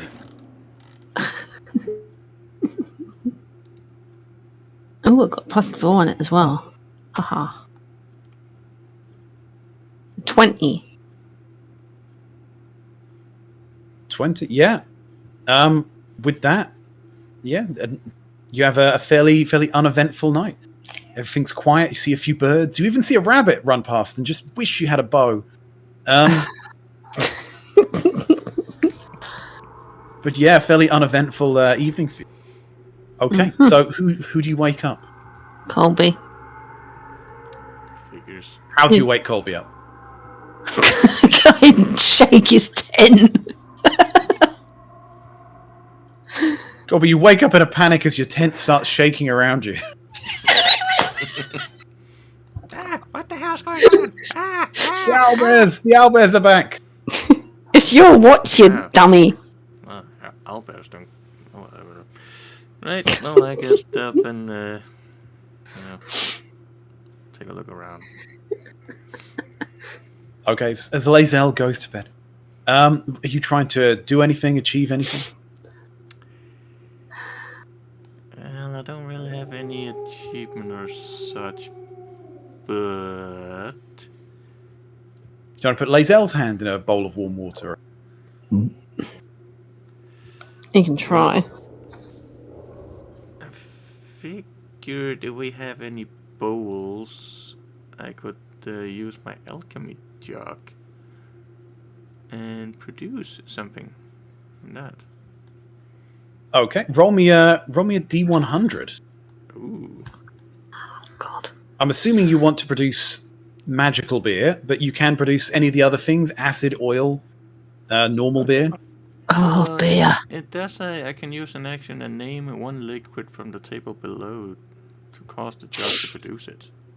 You can. It produces a lot of different types of things. You can produce oil, water, acid, a whole bunch of stuff, or you can produce a D100 table of magical beer.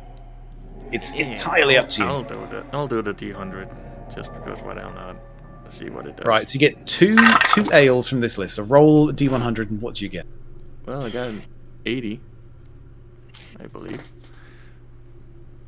Okay, that's so. In your containers, you see a very dark, kind of stout-looking beer.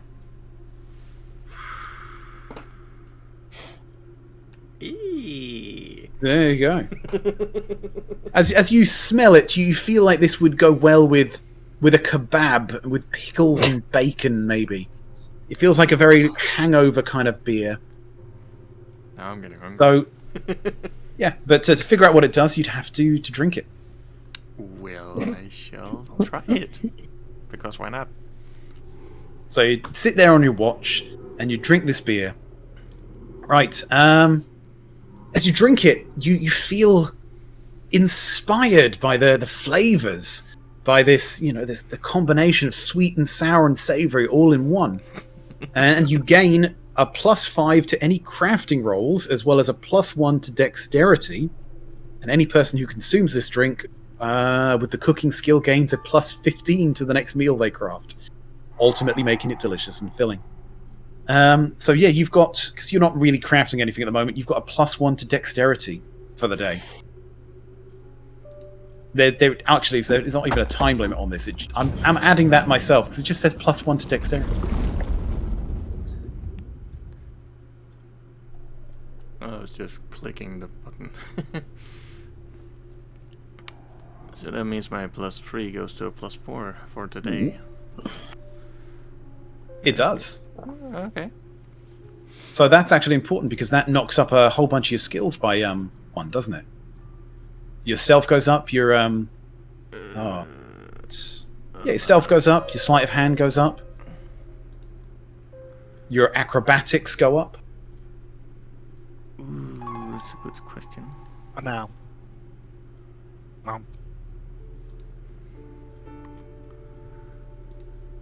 I bet George would love some of that stuff if only he knew it existed.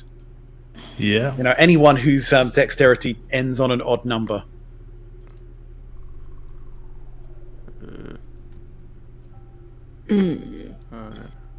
Yeah. 13. Right. Figuring out So, how the hell Colby. to add that thing. So you just click on dexterity, go onto other modifier, and just put a +1 in it.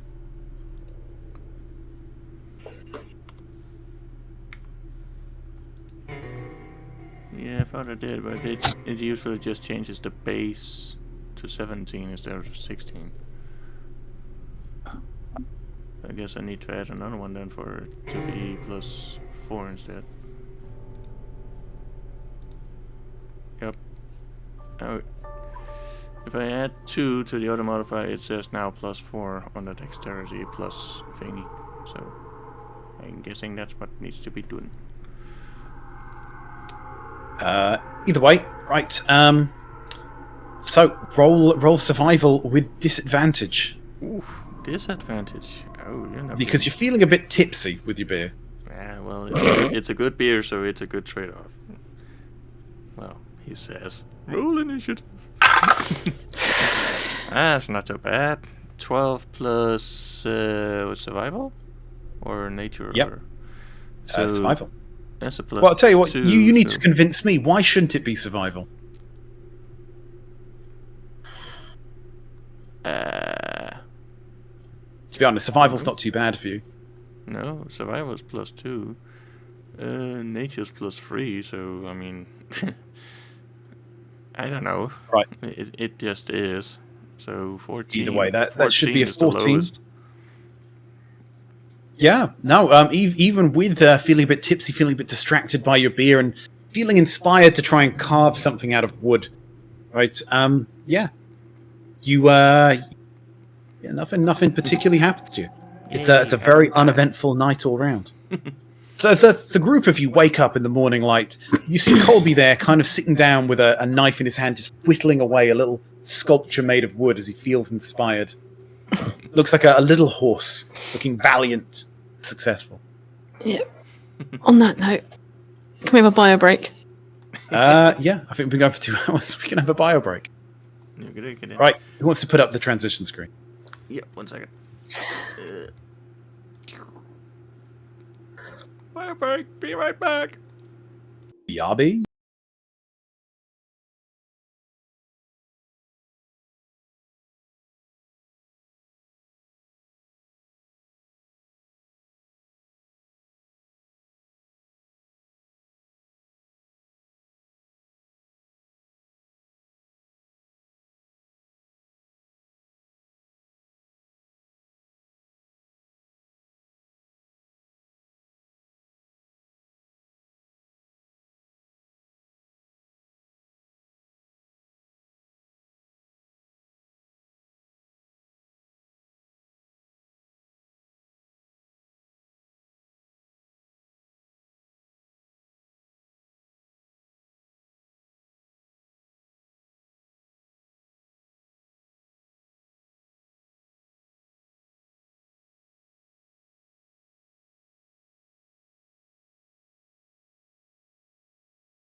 Not mine.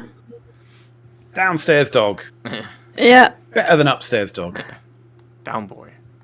Well, mine's fast asleep. And downstairs I've got a massive boxer, which sounds loud. Sheesh.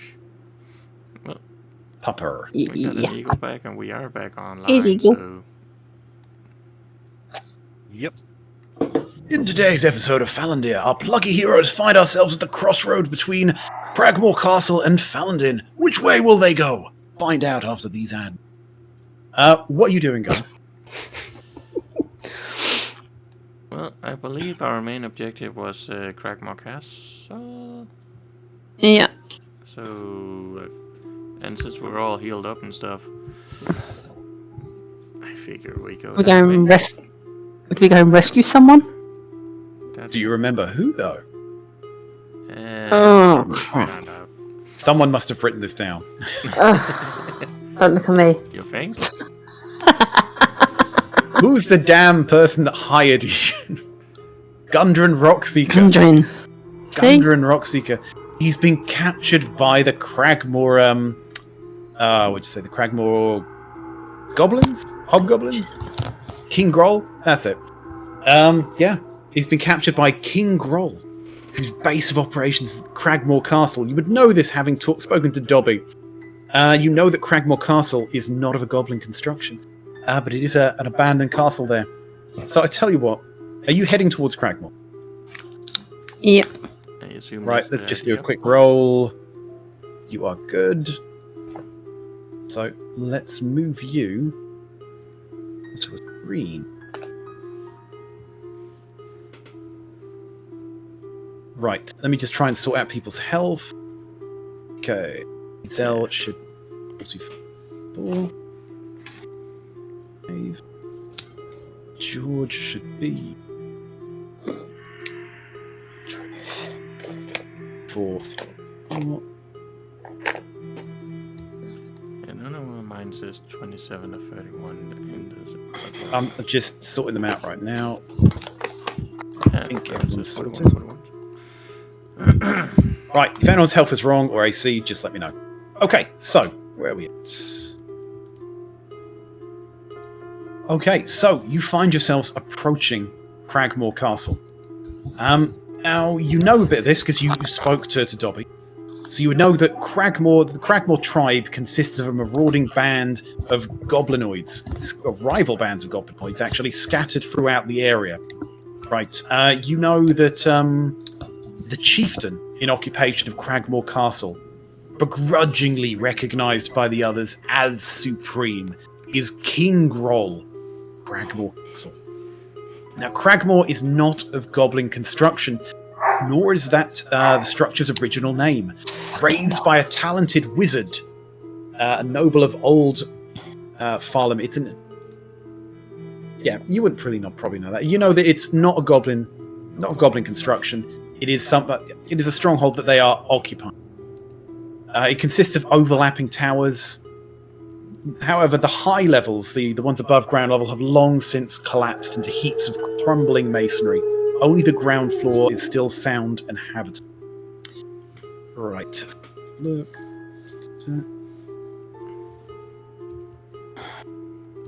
Okay, so first of all, as you head out of the edge of the woods and see Cragmore Castle in front of you, are you just bold as brass walking up to the front door? Are you trying to be stealthy? Are you trying to have a bit of a recce to look around? What are you doing? Did you go back and find Dobby and bring him with you and tell him to tell the guys you're all right and let you in? Well, we didn't do that. Otherwise, we would have had him with us up here. So. Mm-hmm.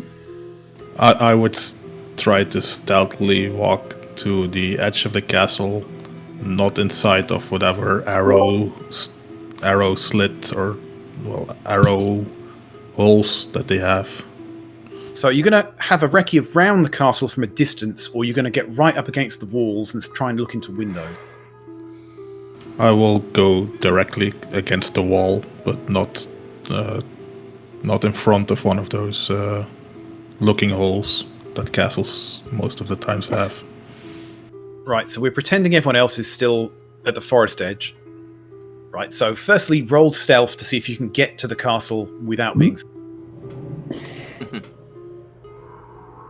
25. Yeah. So, ever so slightly, ever so stealthily, almost like a moving bush, you manage to get to the edge of the castle unseen. So far, no alarm has been raised. So, you're up there, your body against them, huddled underneath an arrow slit, not looking in. What are you doing? So obviously you don't really know where the entrance is, or any of the entrances, potentially. Yeah, I look around and see if I can find an entrance. I will try to do that without being noticed. So if I see or hear anything moving, I will go back again. Okay. So what we're going to do is we're going to say you move up here a little bit. Right, first of all, still hiding underground, well, below the what you call embankments or whatever. So first of all, you see there. I'll read you the burbs. So you see, a castle consisting of 7 crumbling towers of different sizes and heights. The upper stories, blah blah blah, have collapsed. Right, from the front, you see that a short flight of steps leads up to a terrace in front of the main entryway. Past the wreckage is a pair of sundered doors. So what I'm going to do is I'm going to unhide a little bit of this area. So you can see the doors, the main gates to the castle, are on the ground. They've collapsed. It's open to the air. So you see past the wreckage is a pair of sundered doors. Past that wreckage, past the sundered doors lies a shadowed hall. You can't really see in from. And you see 2 rounded towers looming over the entranceway with dark arrow slits looking down on the entrance terrace. So you can see that there looks like there are arrow slits there and there, kind of defending the main gate. You can't tell from here whether there's anyone in there. Now, before you go further north, you sneak around a bit further to the south, right? You can see that there is a bit of collapsed masonry here. Now, over off here, description for that. Right, so to this side, you see on the southern side of the castle, an overgrown path that leads to a passage that climbs up to the wall, and a large iron door stands here. Sheltered from direct attack from outside, arrow slits 10 foot above the ground overlook the path. So again, you see that there looks like there are arrow slits here and there. Is there a way to enter the castle via the partly collapsed thing right next to me? Look.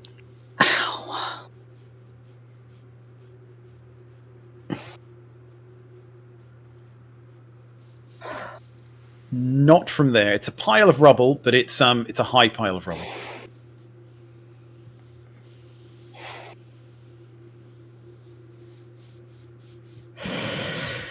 Yeah, I would signal to the you to the can continue guys looking around the castle if you want. If you want to keep going. Yeah, I will probably not do that alone. So I will signal to at least the rest of the party. Like, I don't know. I'll come I up don't and see have a look as anything. well. Yeah.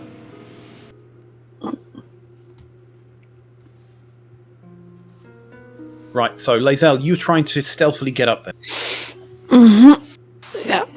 Are you asking anyone for any help in doing that? Or are you taking your armor off so you don't have disadvantage?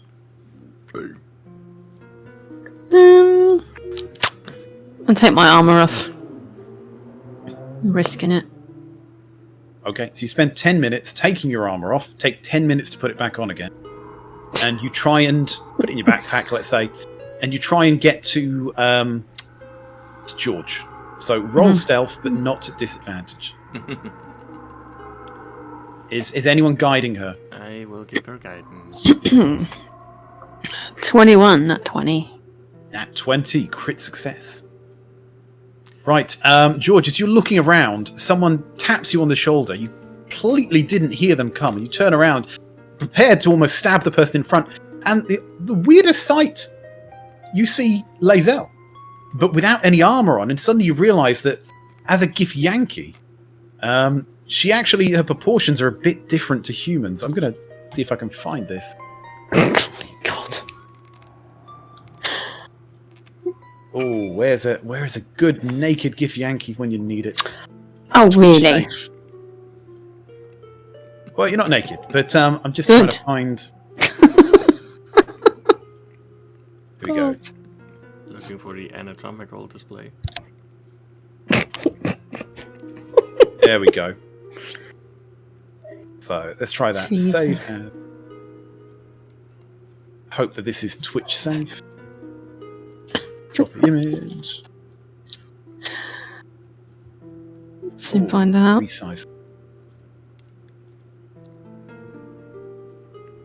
Right, sorry for this. Just taking a second.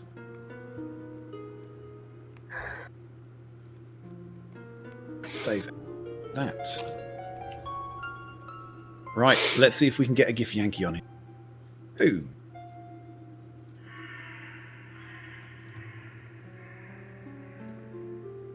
No, that's just the map. I'll give it a second. There we go. So that's kind of what Lae'zel is looking like at the moment. Mm-hmm. Okay, that's not bad. So Lae'zel's not got any armor on, but she's still got a sword. She's still got a backpack. But but the Githyanki form, it looks a lot more slender than a humanoid form. Right? They've got no body fat on them. You can see the muscles and the sinew, but it seems to be almost half the size that a human muscle would be, but it seems to have the same sort. So you're kind of taken aback as you see this. But it's definitely a new one for you. I would whisper in her ear like, Marry me. Fuck off. Constant lines. There's a closed door, a metal door to the east of us, but the main entrance seems to be open. So what do we do? We could sneak in and get the other two to keep watch. Splitting the party. Brave. Love it. It's up to the other two as well. Does any of you have any telepathy? I don't. Here you go. I don't care to. This is where Declan would come in useful, because I think he has a familiar. Damn. Yeah. Right. Okay, so you don't have telepathy. I'm assuming you're not going to shout at each other. No. So Colby and Synth, you can see Lae'zel and George. Right, so they're there. How are you going to communicate whatever you're trying to communicate? Sign language. Okay. So you're going to do the whole, like, two sort of sign language. Yeah, the military thing, yeah. Okay. So firstly, which one of you is going to try and sign this out? Bearing in mind, I'm going to make you performance check. Oh my god. I'll try to do it. Or is it out of the other two? Okay, so give me a performance check. How good are you at doing semaphore with your hands? 15. Good. You are very intelligible. You're pretty much like two, right? Him, it's like him, me, go there. You wait. Okay. The pair of you, Synth and Colby, give me intelligence checks. Can you understand what's going on? Ooh. This is going to be funny. Is it in the Either one of you, both give me an intelligence check. Side order. Not with a 6. Neither one of you have a fucking clue. Lae'zel, with military precision, nailed it, and the pair of you are like, the fuck is she doing? It's like, Synth, do you know what she's doing? It's like, nah, I got a clue. Looks like she angry about something. Maybe it's it looks like period. she's saying two what? Sarge, you just did not say that. Okay, so you two have no idea what they're trying to communicate. So firstly, they in a minute are going to head off somewhere. But what are you two doing? Because you don't know what any of that means. Well, I'm the medic, so I'm staying at the rear. So I don't know what he's doing.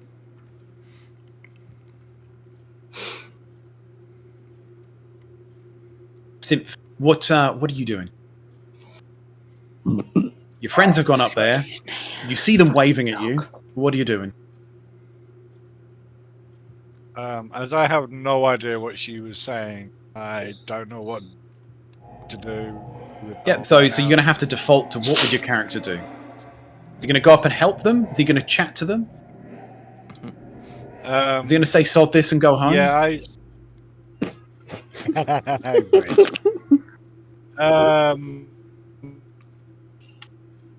let's see. And I think they should finally cotton and stay there. right, let's do some rolling. I'm gonna try and stealthily approach them, and that's a 24, so that won't do that. God.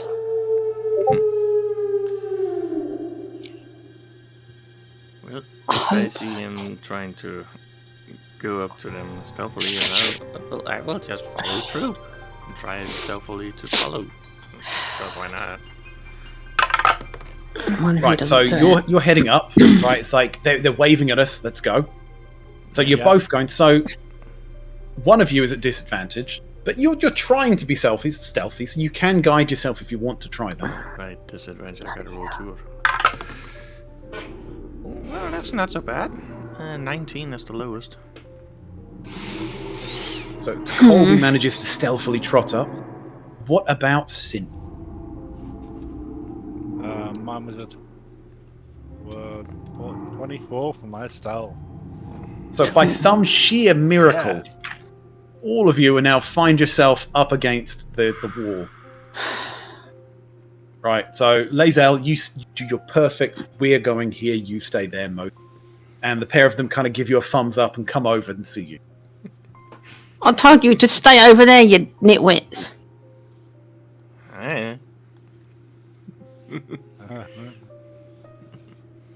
I'm not fluent in military. And apparently neither am I. Clearly. Okay. So what are you all doing? I'm imagining that George has communicated he's found an entrance to the north. He's found what looks like a side door to the east. He's not gone around the whole castle. He doesn't know whether there's any other ways in or out. Yeah. And there are arrow slits in defensive positions floating.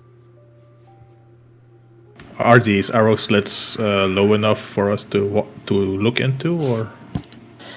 Let's have a look. It did describe it. So Or do I have to climb up on Colby to have a look inside? So well, the 2 arrow slits on in front of the main gate most certainly will be able to see you. The 2 for the side gate, look, they're 10 foot above ground and they overlook path. So they're 10 foot high, right? So they are a little high to look into, and they most definitely can shoot down onto them. I imagine, though, if you're flush up against the wall, you could probably walk underneath.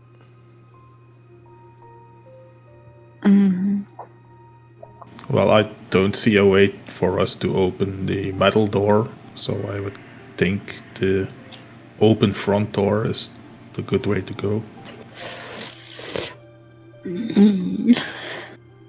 Only someone with a rogue with thief tools. I don't know, they'll see it. Somebody might see us.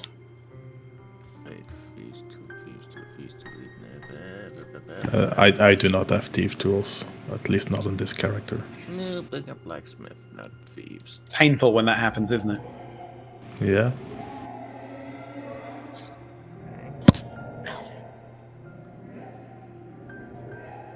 Well, you need to make a decision. Some of your characters do have some interesting abilities that you're forgetting. I mean, someone has a scroll of Misty Step, for instance. And I have Misty Step. What does Misty Step do? People who have it. Hang on. As briefly surrounded by a silvery mist, you can teleport up to 30 feet to an unoccupied space that you can see. Interesting stuff. But we cannot see inside via the arrow slit, so we cannot see where we're going. If you stuck your head in an arrow slit, you might be... Anyway.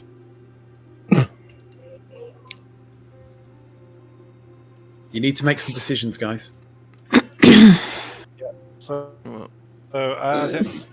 We'll go around and have a look. I think we should go straight to the main entrance and try and sneak in. Yep. I'm following him. The main entrance is going to be... I'm just following the group. You're bringing up the rear. Yarp. So Eagle wants to sneak in through the side entrance. Is that right? He just said the front entrance. Or the front entrance? Yeah. I don't know. I couldn't Okay. hear him. Who would also like to do that? I know the...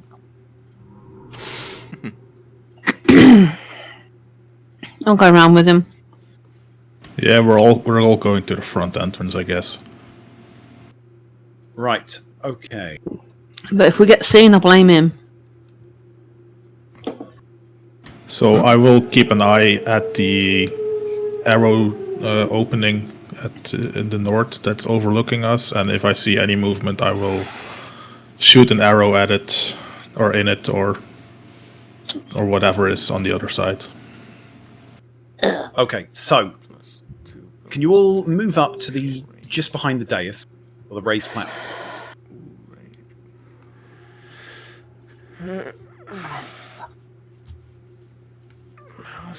Move you there.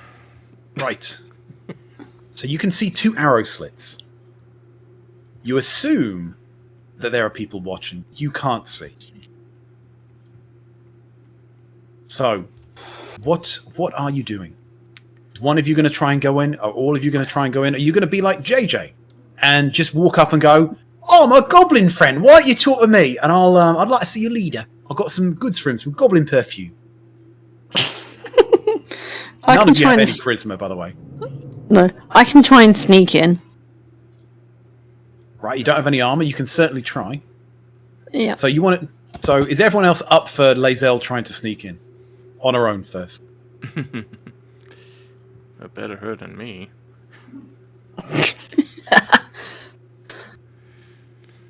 Right. Is anyone going to try and buff Lae'zel for this suicidal attempt? Obviously, I'm gonna give her guidance. Poof. How high is this podium in front? Is it something that you can jump off or jump on from this side? Or do we need to use the stairs? I want to try and crawl round, if I can. It's a short flight of stairs, so we would say it's about 5 foot above you. So basically the floor level would be kind of where your shoulders are. So easy to hide behind, but not very tall. So we could climb up if we would want to. Yeah, it'd be like jumping over a small wall. Okay, so I will wait here, keeping an eye and my hand bow pointed at the arrow slit that's at the north of the entrance, while anyone who wants to go in can go in. Okay. So Lae'zel. I'm going. I will probably follow Lae'zel just to make sure. Right, so I need to be very clear. Are you going to go with Lae'zel at the same time as Lae'zel, or wait for her to get wherever she's going? And also, Lae'zel, are you happy with that? I'd rather go up first and then him wait. Because I can maybe... What's the word? So basically, Declan says...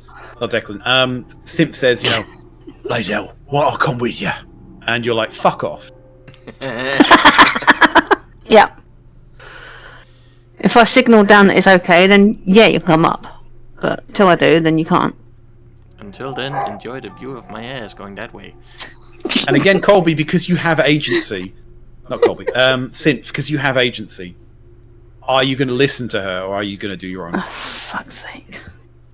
Do as you're told. I will listen for now. Okay.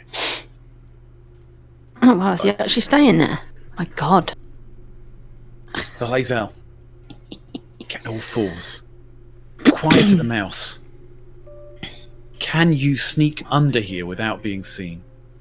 Mm-hmm. I need you to Gonna roll try. me some stealth and a d4 guidance on top of it. Jesus. Ow. Sorry, I had a bug on my foot. So I thought I'd roll stealth first. Yep. Which is a 3. Shut up, dog. And guidance on top. And guidance of 4. So that's 7. 7. Right. I'm going to read you this. I'm going to be very fair. Uh-oh. Right. Oh crap. The Goblin Sentry in Area 3 are supposed to keep watching, but they only glance occasionally out of the arrow slits.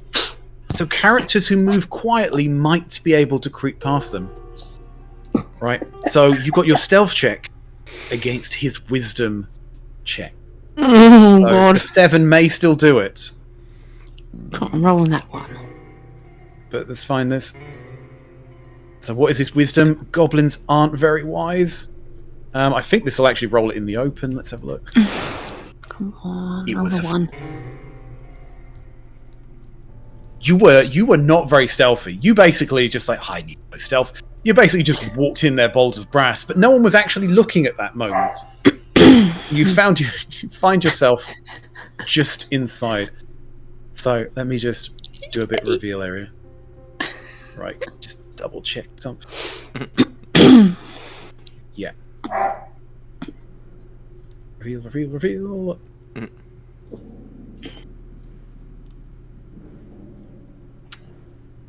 And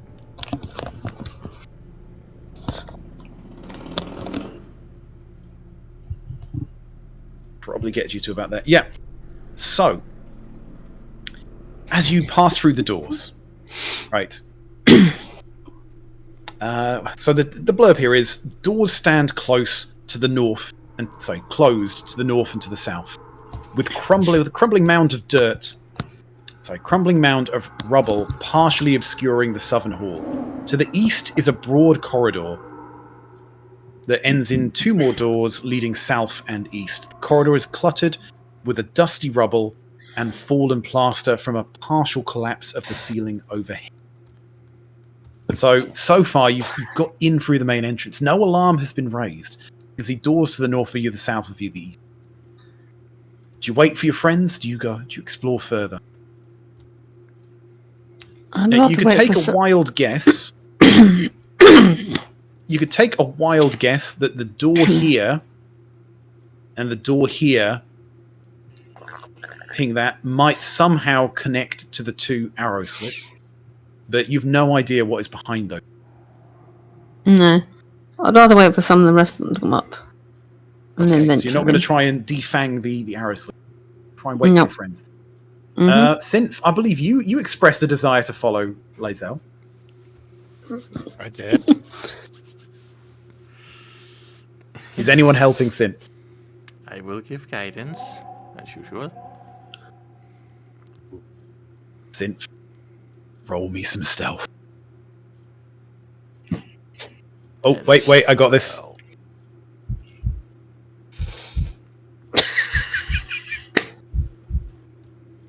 And add a d4.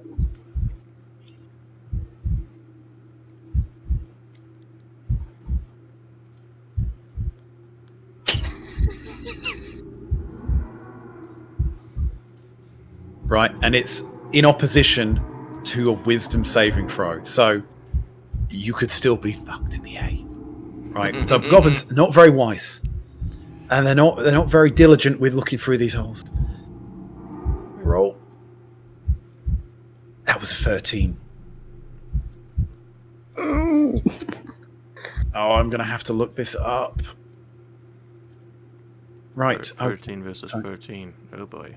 Yeah, I've got to see which one succeeds. The suspense. God. The lowest check is the DC for the goblin's wisdom checks to notice the party.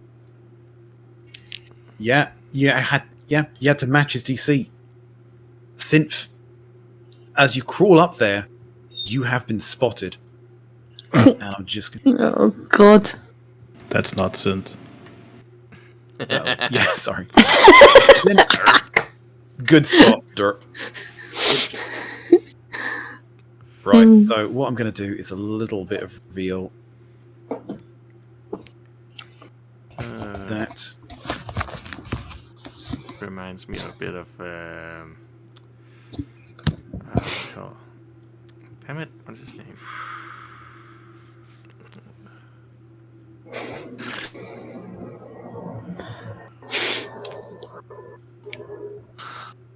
So, guys, roll initiative. Oh, God. So I was still holding an action to see in the arrow slit to if there was anyone looking, and I would shoot at it when I... Okay, so we'll get the initiative order on there first. Then we'll sort that out.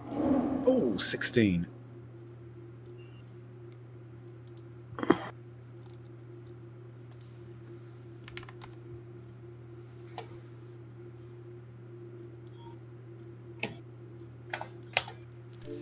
Oh, for fuck's sake. Dr. Jones. Bloody thing. What's his name?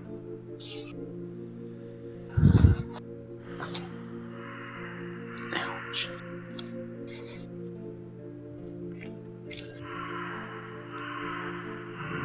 Right, okay, you got that up. Okay, so, first of all, what you're going to see... okay, so, Synth is up there, and a goblin spots him as he's on there, and he shouts, "Intruders! Intruders! Intruders!" And you see a knocking of a bow, and an arrow kind of peers at the front of this. It's not fired yet. Now, Colby, you see, because you can only see the north, you can see this goblin just screaming, "Intruders! Intruders!" And you can see an arrow, like a crossbow, start to be aimed at Synth. What do you do? Oh, sorry, before that, George, resolve. So what was your held action? I had an held action while I was looking at the arrow slit in the north. If I would see any movement, I would shoot an arrow at whatever is behind the arrow slit. Okay, so I'll tell you what. You see him. What you do is you see a goblin stick his head through. You see just the bit of his head. You see his eyes go wide, and you see he's just about to start screaming as you fire your arrow through the arrow slit. He's got 3/4 cover, I believe, so I'm actually going to have to look this up. Doesn't matter. I have a feat that doesn't really care about that. Oh, you do, don't you? like with metagames characters. Like with the dragon, I just shoot through the little hole. Right, so this isn't your normal multi-attack. This is just a single shot. Yeah, single shot. No no penalty thing. Just a normal shot. Now, goblins only have like single-digit health. You might be able to silence this alarm.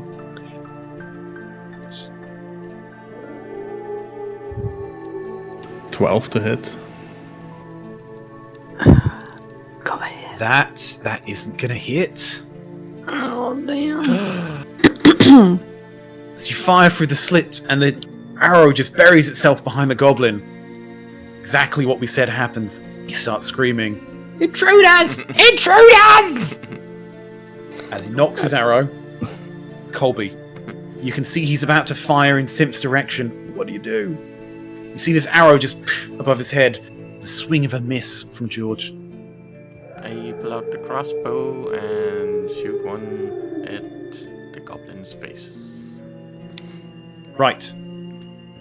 So that is what's happened, and that is going to happen. Now, I'm just going to metagame for some people and say that with someone with 3/4 cover, you might want a dexterity saving throw spell, which I think you have as a cantrip. It's create bonfire. That would be good. Or what was the other one you had? Sacred flame, because his AC is going to be about 20 at this point. Let me just look this up.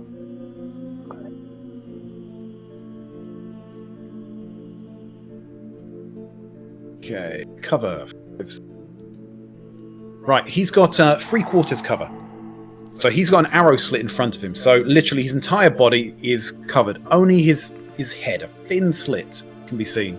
3/4 cover gives him a +5 to his AC. Yes. So he's got an incredibly high AC at this point. But So now roll to hit.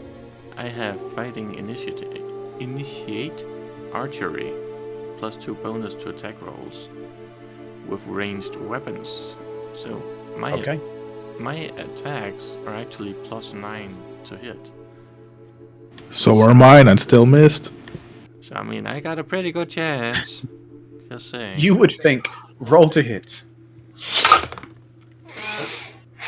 And I roll a fucking 2. We're gonna miss. Well, at least it wasn't a 1. So you don't have multi-attack. You Nope. just have a single attack. So bonus actions and movement. Yeah. Oh, God. Can't really charge. Where could do the weapon? I could do spiritual weapon on him. I could. It's crazy on it. Pops. Within range. What is my range? Every 60 feet. So he's within 60 feet of me, I think. That tower. But we don't know what the inside of the tower looks like, so I don't know if I can pop one up in there.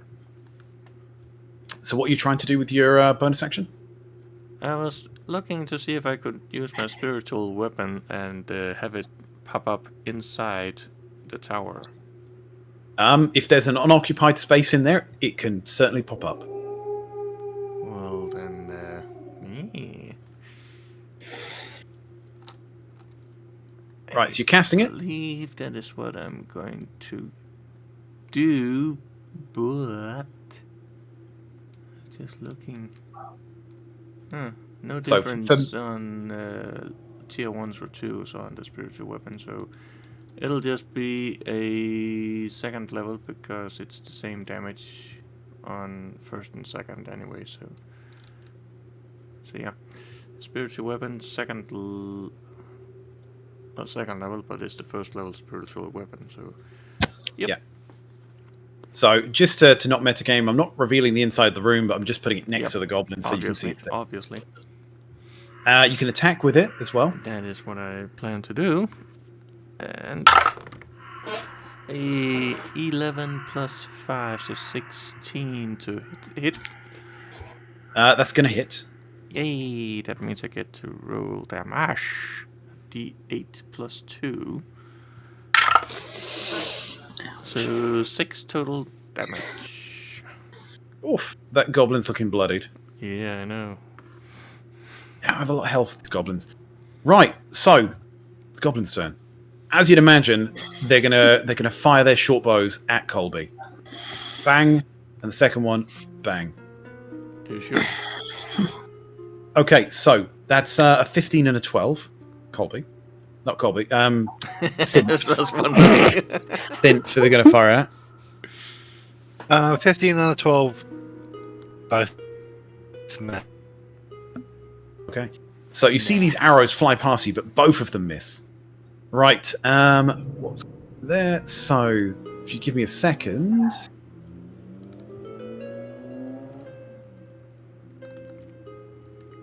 Right, Lazel, you see the doors to the north of you burst open. And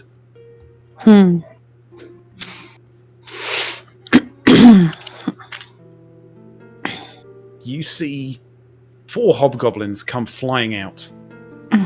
You also see the doors to the south of you burst open. And another 4. And if I can get these.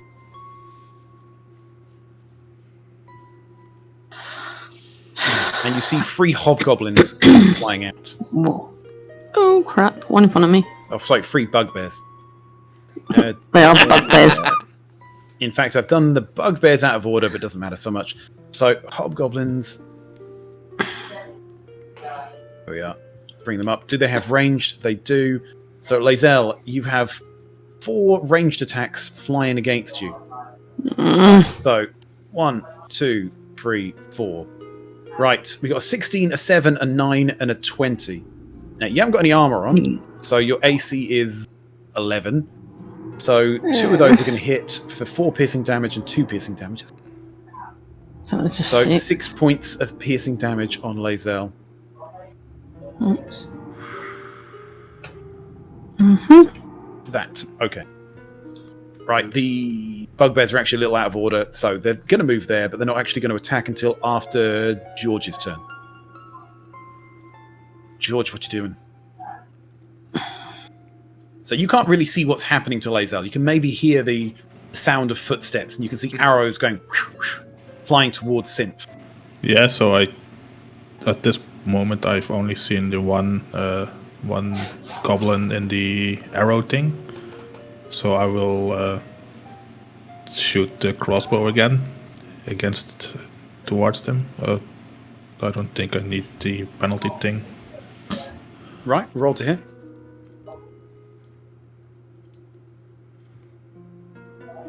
12 to hit. 12 is not going to hit. How are you struggle to do less than like 15 on a bad day? What's going on? Yeah, I only rolled a 3 now, so. But I have 2 attacks, so I try again.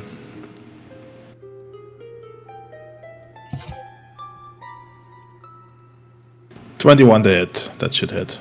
That's going to hit, and without even rolling damage, that goblin, you just see the arrow just flunk into the guy's eye, and he just falls back into the darkness. Right, but you know what would be really good? If you'd got a brew that gave you like +1 dexterity, that would have been amazing. Yeah, that would have absolutely amazing. +10 right, to okay. the crossbow. Right, so I think you've done your 2 attacks. I will climb up to the raised thing, but I will probably not see any other. Can I see one of those? Well, the raised thing, by the way, will give you cover while you're behind it. So half cover would be +2 to your AC. You can stand on top of it if you. Yeah, but I can probably not see anything anyway if I stand up there.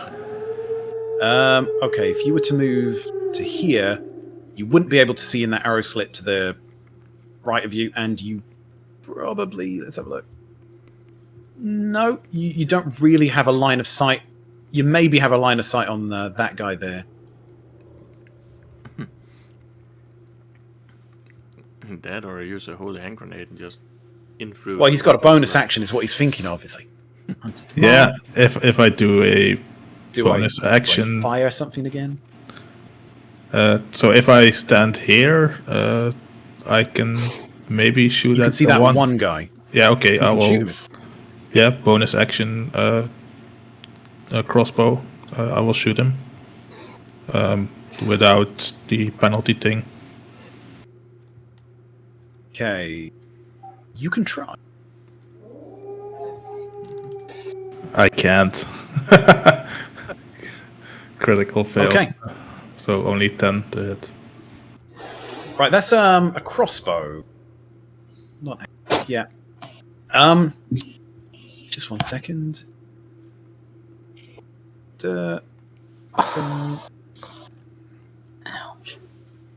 Yeah, that has the loading property.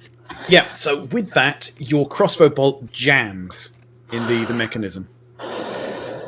So that's going to need a bonus action to clear that. You know how loading works. You're actually reloading that weapon each time. Have you seen the explanation of the crossbow expert feat that I have? Oh, the stupid expert. Okay, come on. Give me the thing how it bypasses. You ignore the loading property of crossbows with which you are proficient. That's the first line of the crossbow expert feat. Yeah, it's because we don't play it much, but you are actually meant to use a bonus action to reload it. So you're not using your bonus actions to reload, but it's jam. So if you want to clear it, you need to unjam it, or drop it and use a second crossbow. These things do work. I do not have a second crossbow, I think. This is why it's always good to have a spare crossbow. You got yeah. There's Colby. Colby's like, I got crossbows. I will move back down off the raised thing. That's fine. Right, okay, so you move back into cover. Right. So now these bugbears run up towards Lae'zel, who's just disappeared and is going to be very surprised when she comes back instead. Mm-hmm. Right, so...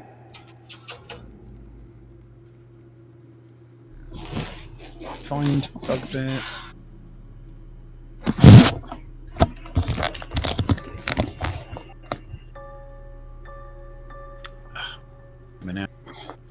Right. Well, we should probably get some. Bringing up the stat block. That's fine. My biggest is on.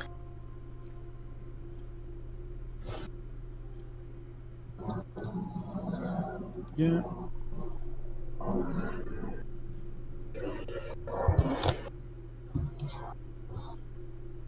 There we go. Sorry, for some reason it doesn't want to bring up the stat block for them. Yeah, right. Okay, so interesting.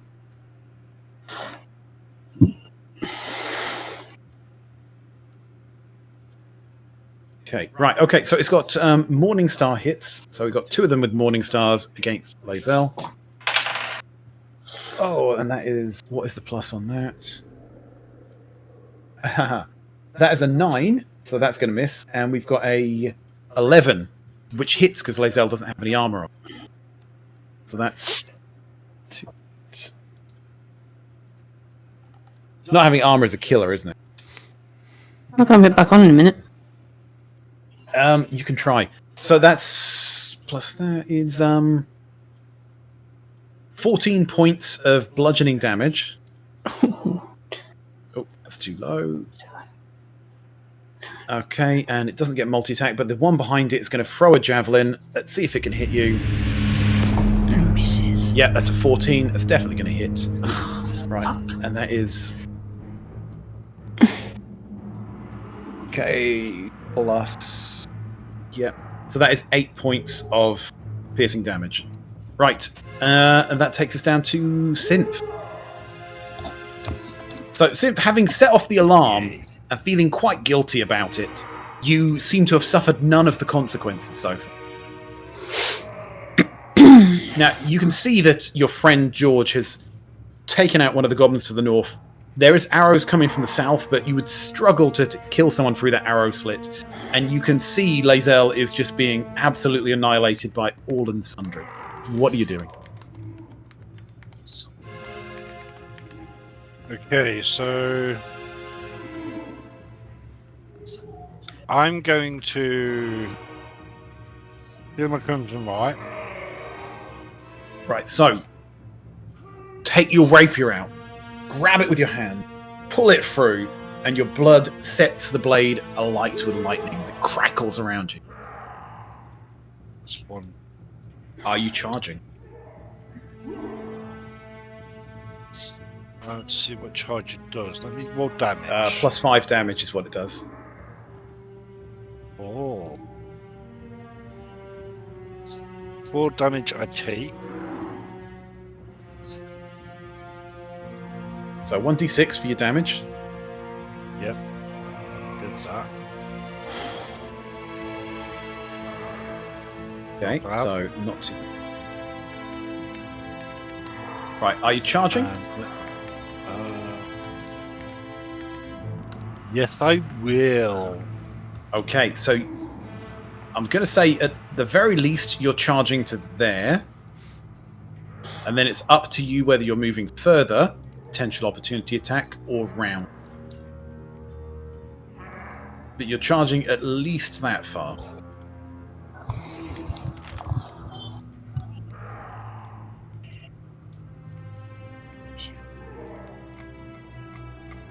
So you can safely move as far as this without taking an opportunity attack, or you can stay there in the entry.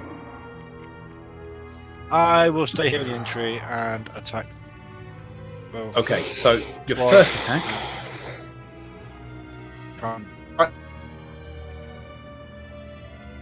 Right now, funnily enough,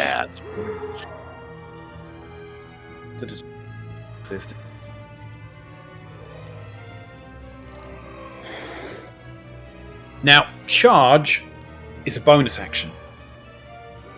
So this doesn't actually change the fact that you've got 2 attacks. This is actually in addition to your 2. Yep. So, have you rolled to hit? Yep, it's 23. That's going to hit.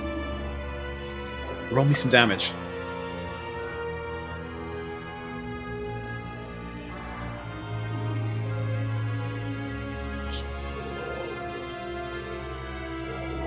Now we need some more damage because you're electrified.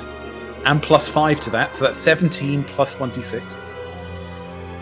6. Oh, come on, it could have been a 6. That's 18 points of damage, and you haven't even done your main attacks yet.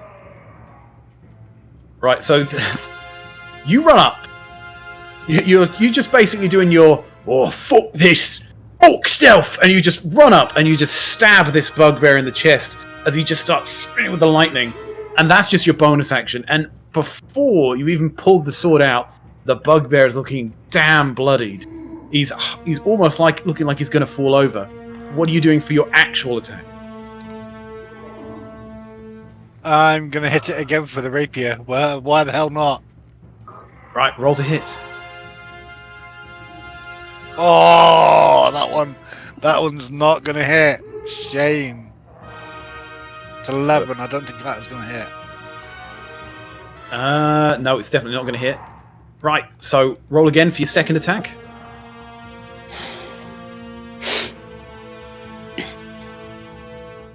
$15. That one might. Actually, it doesn't. The bugbear's armor is higher than 15. But that's a good effort. So you've gone in there, you've half killed this first one. Just couldn't pull off the kill. Which is a pity, because you could have maybe marionetted him with your bonus action. Right, okay. You've moved, you've attacked, you've used your bonus action, you haven't got any reactions. Lae'zel, what are you doing? Can I use a healing potion on myself? You've got a better thing, it's called Second Wind, or Action Surge. So you can attack 4 times in a turn, might be helpful, or you can heal yourself for 1d10 plus something. I think my healing's more important at the minute. Well, it might be, it might not be, because if you get knocked out, Synth might be able to bring you back up. Or not. Okay. So it's a hard one. You can either do more attacks and maybe take out some of the things in front of you, or heal. There is no right or wrong answer here. It's a hard decision. Well, the one in front of me is going to get greatsword. Well, yeah, you can attack first before you decide what you're going to do with your bonus action. Yep. Okay, greatsword. So roll to hit. Good. With an 8. I'm going to ignore the nat one because you are getting absolutely mullered. Big roll again. Oh, fucking hell. Oh, absolutely shit. Let's roll for your second attack. Come on, be better than that. 22. That one hits. Roll me some damage. Come on. 13 damage. Right. How are you doing this? That guy is absolutely dead. How does your greatsword do him? Can I slice him down the middle? Right, you slice him right down the middle. The greatsword just goes diagonally across him. There's like a leg on one side and half a body and like the other half, and it just kind of slides apart. Eagle, what are you doing? What my kill? Using your reaction. Eagle, are you using your reaction? Ooh, I forget about that one. You don't have to use it. It's a Yes. one-use thing. You can save it. Yes, I will. So, Eagle, as a reaction, what are you doing? As a reaction, I'm going to, when a creature you can see within 30 feet drops to 0 hit points, you can use your reaction to have a creature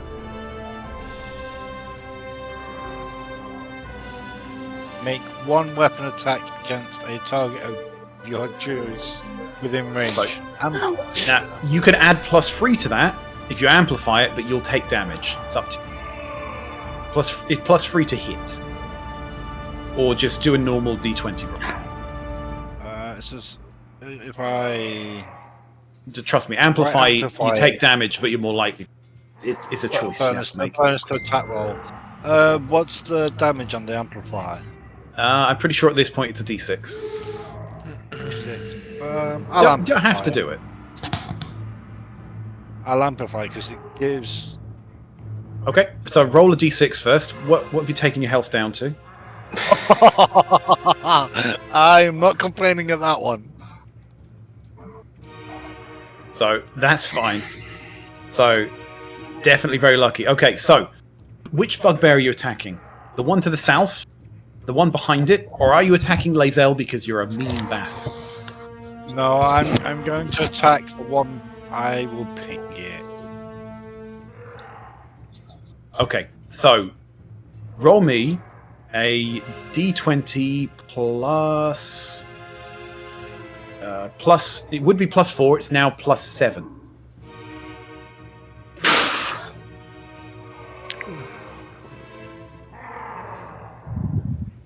$12 is not going to do it. We said that AC is higher than 15, but it's a good effort. Goes down, he swings, but again, that club just pings off the armor as the half a body falls to the floor. Lae'zel, got bonus actions. You can action surge and attack twice. Actually, sorry.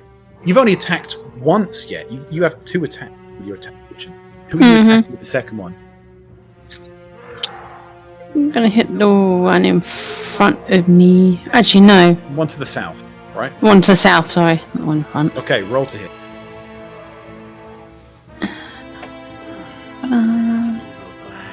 Ooh, 25. Definitely going to hit. Roll me some damage. 7 damage. Okay, he's taken some damage. He's not looking bloodied.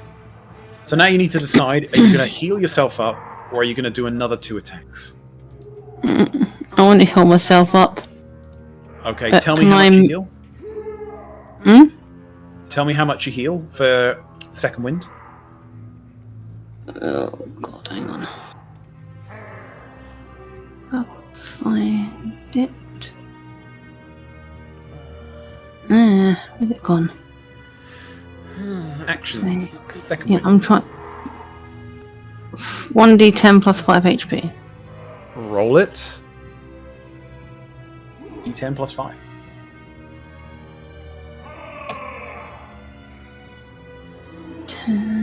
So 10 plus 5, 15. Did you honestly roll max? I rolled a 10. You did. Wow.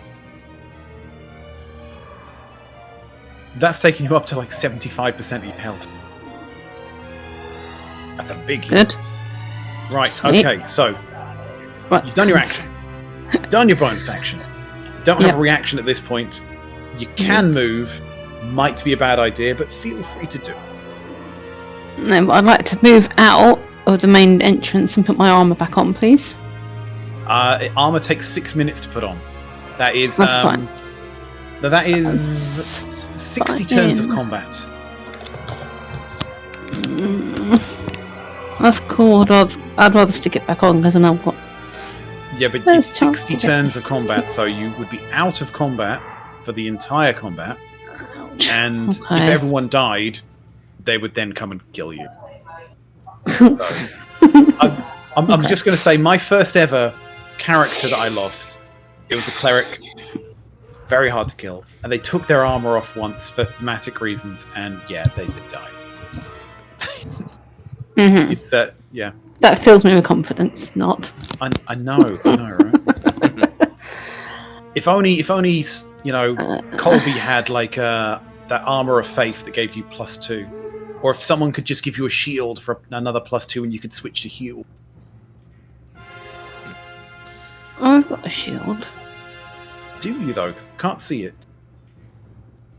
Hang on a minute.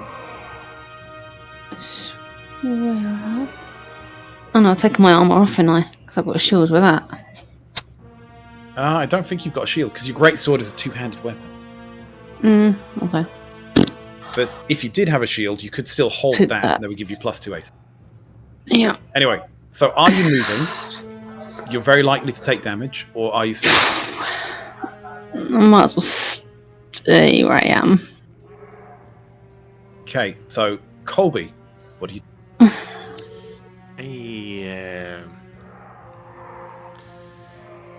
I want to know if I cast a ice knife. I was looking at that myself. Ice knife and thunder wave. And look at the 4 at the top there, bottom right. I can hit him from here, but okay, so ice knife. A certain 5 someone feet. is in the way though. Will it hit him instead, or will it just pass through? It's like all things. You know, if you fire and you miss, you miss. Not so much with ice knife, but because it's got AOE. But if you roll a 1 to hit, it's DM's discretion as whether you hit your friends. Right. Okay. Well, in that case, I cast ice knife. Poof. I didn't say you couldn't. Well, I hit Lae'zel. I said ice knife. Right. Draw me a line. How are you firing this? There? Yep. Exactly. Okay. And so I didn't ask how large the room was. I just said I fired ice knife. Brilliant, isn't it? You create a shard. Okay, what level, by the way, are you firing it at? Base level, because it's the same on all 3 levels that I have. When you cast a spell using a higher slot, you add 1d6 cold damage.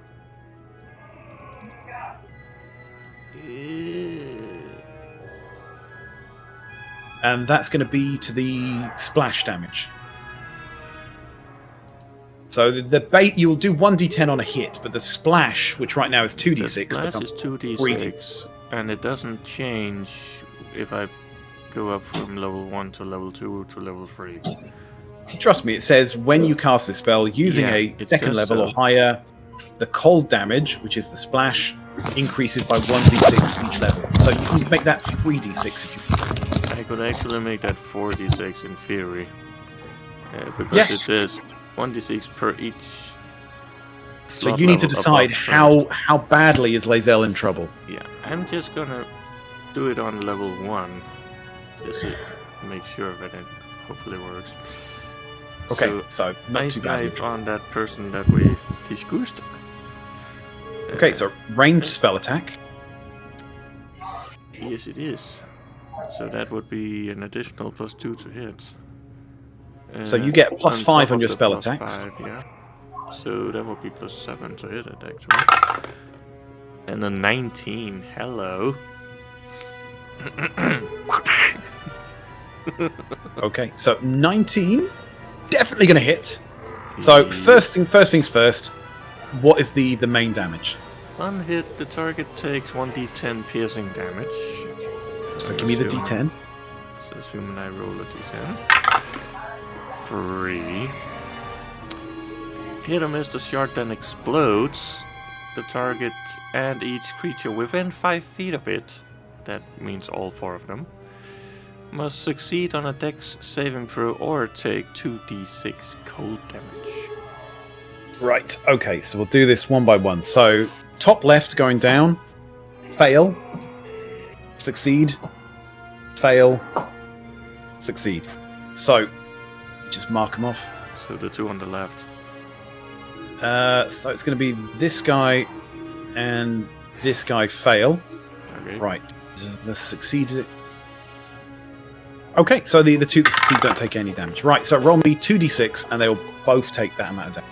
Yeah, and that's a 7. So that's going to take that to... Yeah, the two that took the splash damage are now looking bloody. If only you'd rolled 3d6. Eh.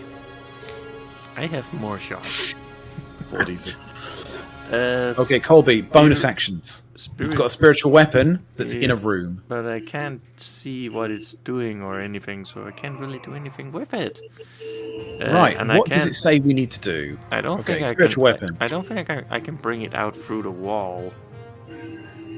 So it's kind of stuck in there until I know what the hell it's doing, I guess. Right, so you can see that one guy. Yep. I just know it's probably hovering right on top of him or something. So what I will give you is I will allow you to bring the spiritual weapon through the arrow slits, because they're usually about that big. Yep. So I will give you 5 feet of movement, 10 feet to bring it out to the ish. Yep. So it's there, and I do not have enough movement to bring it in through the other arrow slit, I guess, but I can move it towards it. But it's got another 10 foot of movement left. Well, I mean, I can move it in for... Yeah.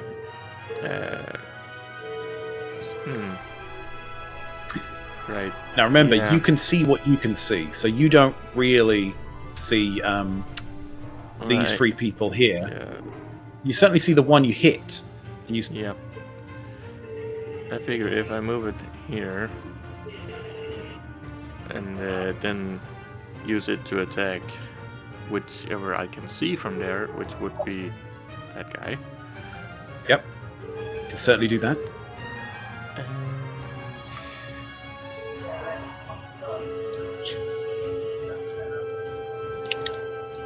There it is. So that's a +5. So that's... Yep, 22 to hit. Definitely going to hit him. What's the damage? That is 5 damage. He's still up, but he's looking bloodied. Darn it. These guys have... You can see these guys are wearing armor. They got high AC, but maybe not as tough as they look. Oh well. Guess that's more or less all I can do. And next person, I guess. Right, so...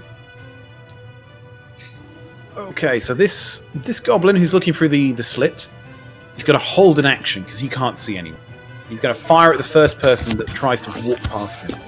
The one in the So top that now. goblin is just holding an action, so we're just going to mark him off. Red. Yep. That's going to take us down to the hobgoblins. So you don't get attacks of opportunity there. He's going to run this way. He's going to run there. And then we're going to end up with a traffic jam because the spiritual weapon is now blocking. So we've got 2 hobgoblins. We're going to have 1 on synth and 1 on... Now where's an AoE when you need one? Oh, right. What? Area of effect. Hmm. Multi-person boom. Thunderwave. Right, so we're going to attack synth. Possible. Oh, God. That's a 4. That's not going to hit him. Good. Okay, the hobgoblin next to Zell is going to attack synth. That is a... That's a 12. That's not going to hit him. The Oh, shit. other one does have a longbow. Yep, the one with the longbow is going to fire at synth. God, that's a 9. Synth, what the hell? You know, all of these, once per turn, they can do an extra 2d6 damage if there's one of them next to you. So we've got 1 left with a longbow. Come on. Fuck me. Okay. 10. So Right. I'm going to hit the one that's got the longbow. Just to get You him out of the way. can't do anything yet. You've used your reaction already. So goblins holding an action. The hobgoblins have done nothing. George. Come and save us. Well, I first probably have to use a bonus action to unjam my hand crossbow, I guess. If you don't want to use your quarterstaff, yes. So I will do that. That's my bonus action then, or do I have to roll for anything? No, just bonus action to unjam it. It's the same thing as if you get a misfire score with a gunslinger. Okay, so I cannot use a bonus action anymore, so I will... from here, can I see anyone? Yes, you could see him, and you can fire... No, there's a tower in the way. Yeah. You need to move to at least... You need to move to at least here. Would the goblin see me if I'm there? Probably not. It's an arrow slit. He's No. He's kind of got that going on for him. Yeah, okay, so I'm good for that. I will aim for a hobgoblin, I guess. By the way, do you have AoE? I know rangers do, but did you take the AoE spell? No, I could have. Are you regretting it right now? It was either the spike growth thing or the dark vision. So, well. So it's like Sergey knows about rangers and AoE spells. Sergey did some bad damage back in the day with that, and he did not care whether his friends were in range. Yeah, where's a nuke when you need it? But I will just use my hand crossbow. Yeah. So the one at the front, is it? Yeah. Yeah, on that one. Well, that's Colby. Why? So hobgoblins, they have a bit more AC. You just mentioned, so I will not. That you can see that they're wearing armor. If yes. I bring up a picture, I think I've probably got one. No. This is an old module. You'll have to use your imagination. Yeah, so I will not use the penalty thing, and I will just do a hand crossbow attack on the first one next to Sint.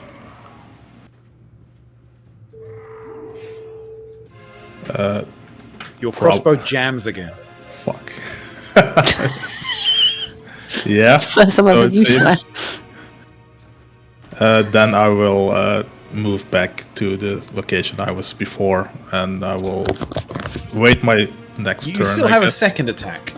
Now, yeah, but here's some lesser known things you can do. So what have you got? You can throw your net. That does a thing. You can throw your scimitar, your short sword. You can throw your pole. All of these things happen. The only difference is, instead of dexterity, if it's not a finesse weapon, you throw it and it's your strength that adds the modifiers, not your dexterity. With a dagger... That was not that good. With daggers and darts, you can still use dexterity. You can use your second attack, you can just throw your scimitar. Yeah. But instead of a +4, you get a +1. I prefer to keep that next to me.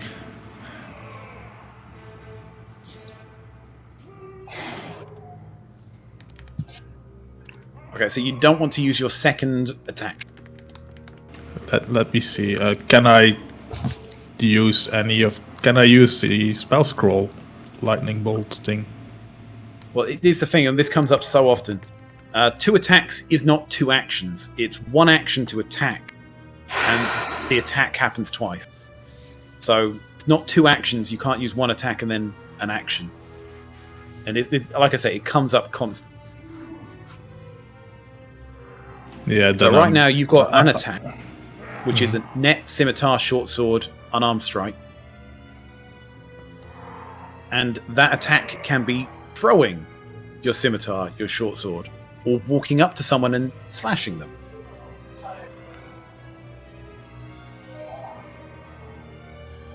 You can always pick it up later. Well, you... Oh, yeah. You can always try and pick it up. You want to keep your main weapon, like maybe your scimitar, but you can still throw. Try. Yeah, if I go closer, the goblin will probably take an I attack. mean, you've got on a me. vial of poison. You can throw that as your Throw second your attack. arrow. You can try. It's a dart. Like throw an arrow. No, I will move back next to Colby, and I will end my turn. You could throw your oil flask. That actually has other effects because people start slipping over. Yeah, and you could throw a torch next turn and set it all off. That actually is a property. You can throw the oil; it's slippery, and you can throw the torch, and then it does 1d. So 5 points of fire damage to anyone in it. Yeah, it just sucks if you throw it and your own persons get caught in it. So if I throw the oil flask at one of those guys on the On a back, hit, the target is covered in oil. If the target takes fire damage before the oil dries, 1 minute, the target takes an additional 5 points of fire damage from the burning oil. You can also pour the oil onto the ground, so you can aim for the ground in a 5-foot square. The oil burns for 2 rounds for 5 fire damage to any creature that enters the area. does any of us have fire damage? Bonfire. Let me see. Does anyone of us have fire damage? I have lightning damage, but that's Nope. I would say lightning would ignite oil. That I would guess create bonfire would also ignite oil. It would. Yep. So if I throw the flask of oil That's your second part of attack. as my second part of attack, in between the 3 hobgoblins and the 1 bugbear, so in the middle, and someone would make a bonfire in between. It's going to do a 5-foot square is the description. So you choose one character, and underneath it will be covered in. And if it sets on fire, that square in front of Synth or Lae'zel will be aflame for 2 turns. Won't damage Lae'zel, won't damage Synth, but anyone trying to attack them from that square will take them. I will throw that on the hobgoblin in front of Synth. Okay, so possible. roll to hit. And which that would be a range attack, right? It will be. Just roll it like it's a not a. Yeah, roll it like a scimitar. So I think you get a +2 for other reasons. So roll it with a +7.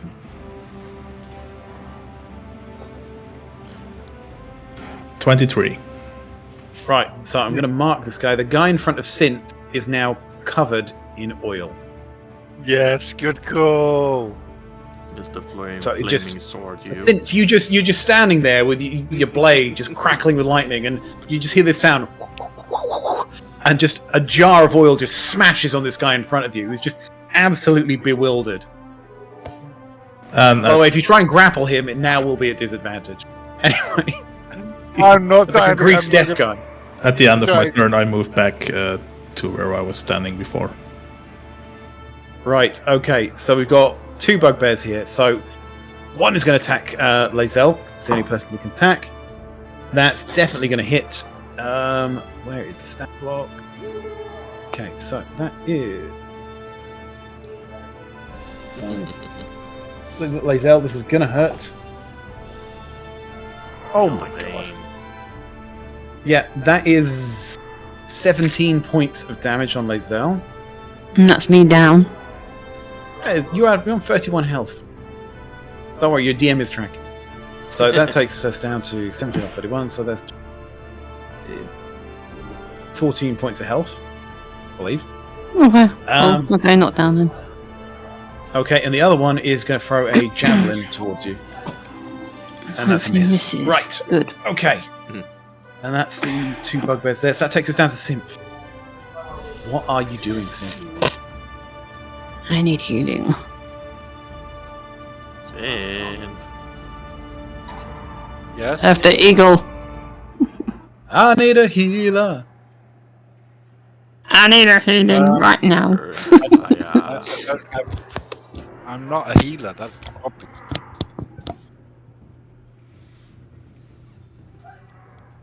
I am not a healer. That We need some heat, man. We need some heat.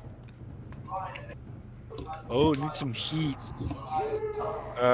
So I will seeing that the vial of oil being cooked. My sword is currently crackling, I believe, already. So I will hit the guy with my rapier. Please hit. 16. That's his AC. It's going to hit. So immediately the guy catches on fire, and before you even have a chance to do whatever damage you were going to do, the guy just collapses in a screaming heap on the floor and dies. Now that square is on fire for the next 2 turns. This turn and next. Is it damaging any of the other 2? Please say yes. No, but if you step on it, it might hurt you. Okay, I do have an extra attack. So I'm not going to step on that for a minute, but I am going to attack the one in front of Lazel. Yeah, that's her name. That we're out.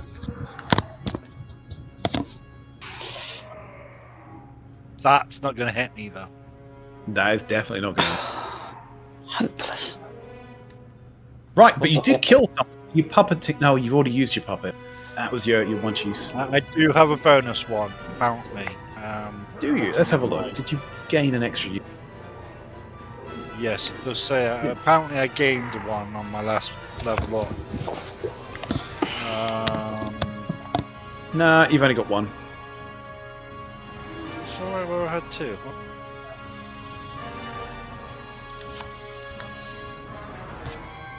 Yeah, no, you've only got one on your character sheet. Whatever it runs off, you've only got one at the moment. Okay, so you haven't got reaction. Used your action. Don't think you've got any bonus actions.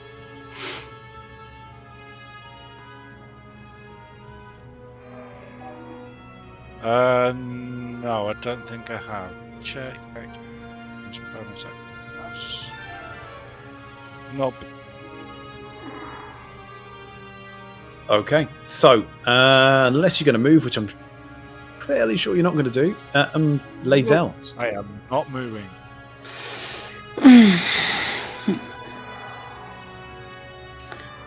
I did try and take that other one out for you, Lazel. Actually, I'm going to do a sneaky on this turn. I'm going to try.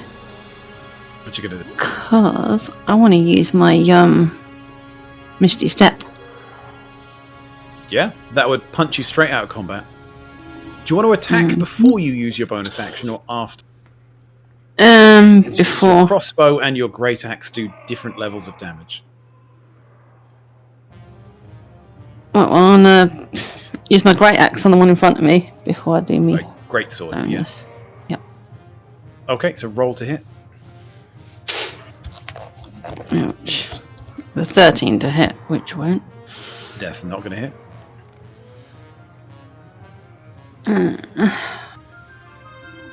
Sod it, I want to do my other. You get 2 attacks, so come on. Bonus. You get 2 attacks, so roll your second attack. 13.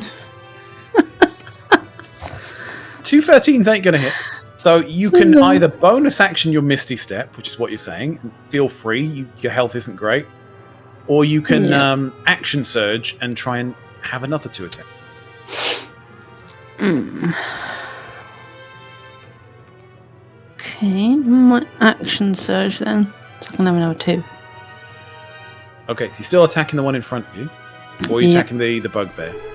One's wearing steel armor, and the one to the south of you is wearing what looks like leather armor. One in front of me. Okay, roll to hit. Come on, fuck's sake, a 10. If a 13 won't hit, a 10's not going to hit. Nope.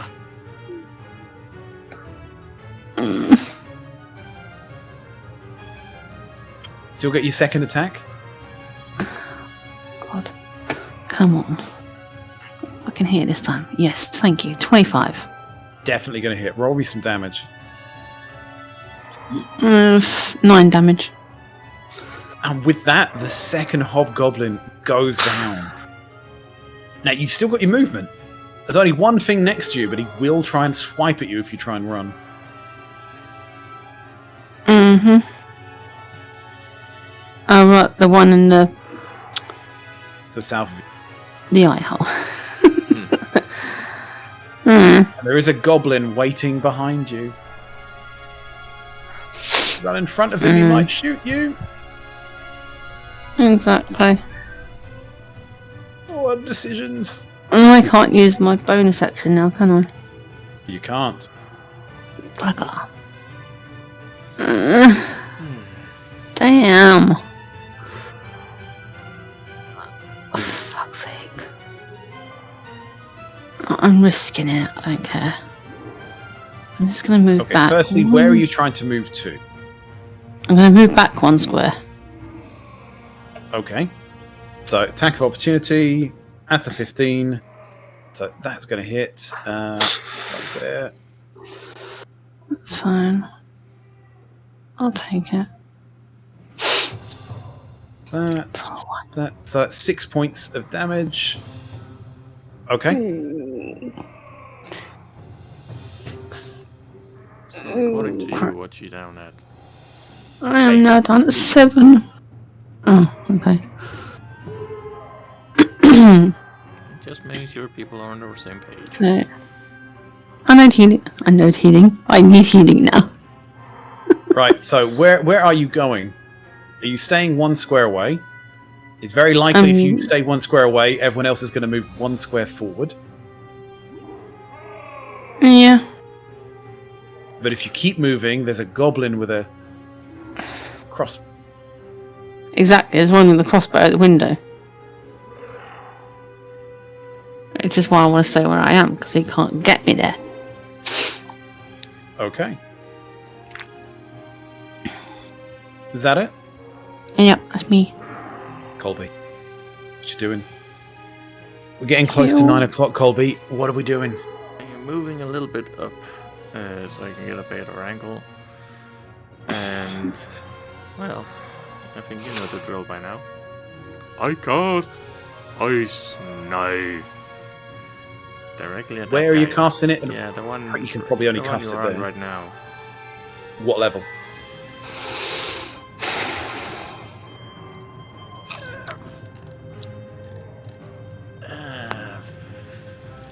Level 1. Okay, roll to hit. Yes, indeed. 11 plus 5, and that's ranged, so that's plus 2 more. 18. Hit. Where'd you get the +2 more from? Yeah, because it's a range. Right. So what feature is archery? Right down the bottom. Ranged weapons. But it's not a ranged weapon, it's a ranged spell. Oh well. In any case, hit or miss, Okay. it still explodes. Yeah, it's a +5. So, yeah, his AC is higher than 16, so, misses, but it does He explode. doesn't get the main damage, but we do still have area of effect on him and the one above and the one below. Fails, he fails, they all fail. Yay. And, well, that roll failed, but besides that. And that's a 4. Yep. 2d6, 4 damage. Okay, the one you were shooting at actually dies from the splash damage. But the others are still up. Frozen ass. Well, I guess I can use my bonus on my make-believe weapon up there and beat the crap out of the guy it's next to. Right, roll to hit. Bearing in mind his AC is higher than 16. Yeesh. Well, an 8's not gonna do much to start with. Gonna miss. So that's 13. Yeah. Not gonna be an F. Not gonna do anything. And yeah. Probably nope. And I cannot do anything else. And I'm still safe where I am, so I guess that's me, I think. Yep, it's your action, bonus action, your movement. And that takes us down to the Hobgoblin. So, right, Hey, so this guy's going to run down to there. Doesn't take an attack of opportunity. And then these guys are going to start throwing spears. So one of them's run straight up to Lae'zel. Going to attack. That's definitely going to hit. 15. Right, that was a long sword, so that is... Yeah, no one within 5 feet of him. Okay, so that's 1d8. Take 8 points of damage. That's me fucked. Lae'zel, you are down. Right, that leaves the other two throwing javelins at Synth. And that's definitely going to miss. That's yeah, that's a 9 and a 13. So yeah. And the goblin continues to hold his action. So he's there with his crossbow, waiting for people. Oh, we're gonna get him! We're gonna get him! But nothing's coming in front of him. George. Well, again, trying to unlock my hand crossbow with my bonus action. Bonus action to get that crossbow bolt out again, cursing the people who sold you these defective crossbow bolt. Yeah, making a note to buy a second one next time we are in the shops. And I will move till I see the first, what is it? The thing next to Lae'zel? Or yeah, you can probably see him from about there. Yeah. And I will shoot him with the hand crossbow. Right, roll to hit. 23 to hit. Actually hitting now. Roll damage. 10 points of damage.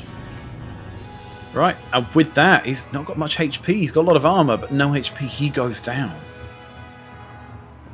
Good thing. Can I see the... What is bugbear? Yeah, I think you can see that bugbear. Yeah, okay, same thing. Hand crossbow attack. 12 to hit. So it's a bonus action, your action. Yeah, some of your movement. Then I will move back to my safe space.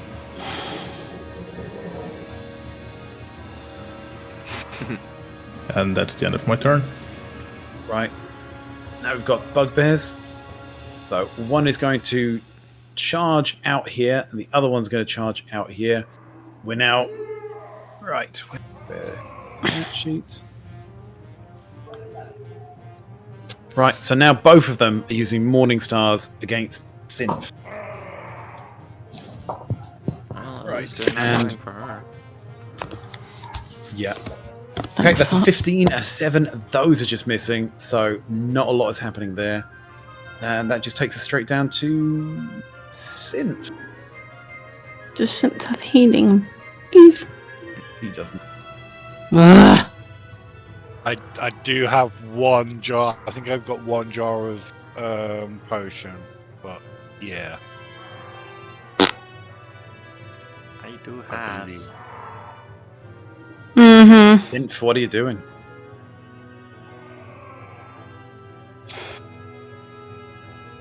But yeah, since these guys have just hit me, I'm just going to hit them back.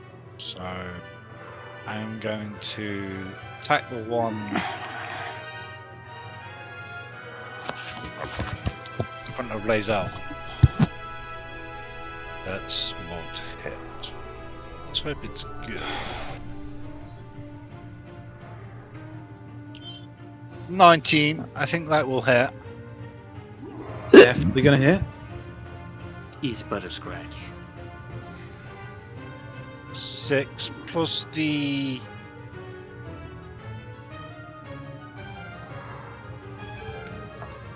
The 6, 1d6. right? Yeah. Who are you attacking, by the way? The one to the bottom or the one to the left? The one in front of the literally the one below me, the one in front of Lazel. Yeah. 7 points of damage. That could have been better. Right. That synth lays out. Give me a death saving throw. Don't get a 1.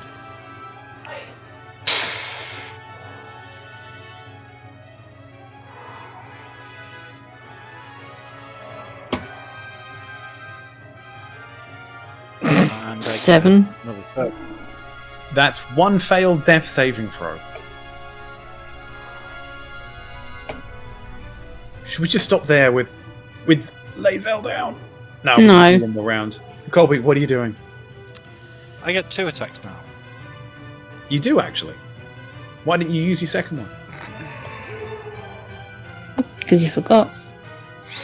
Oh, that one's a natural 20. Crit win, guys. Crit Roll me win. damage. We're not doing the comp. Plus the D6. This is going to be interesting.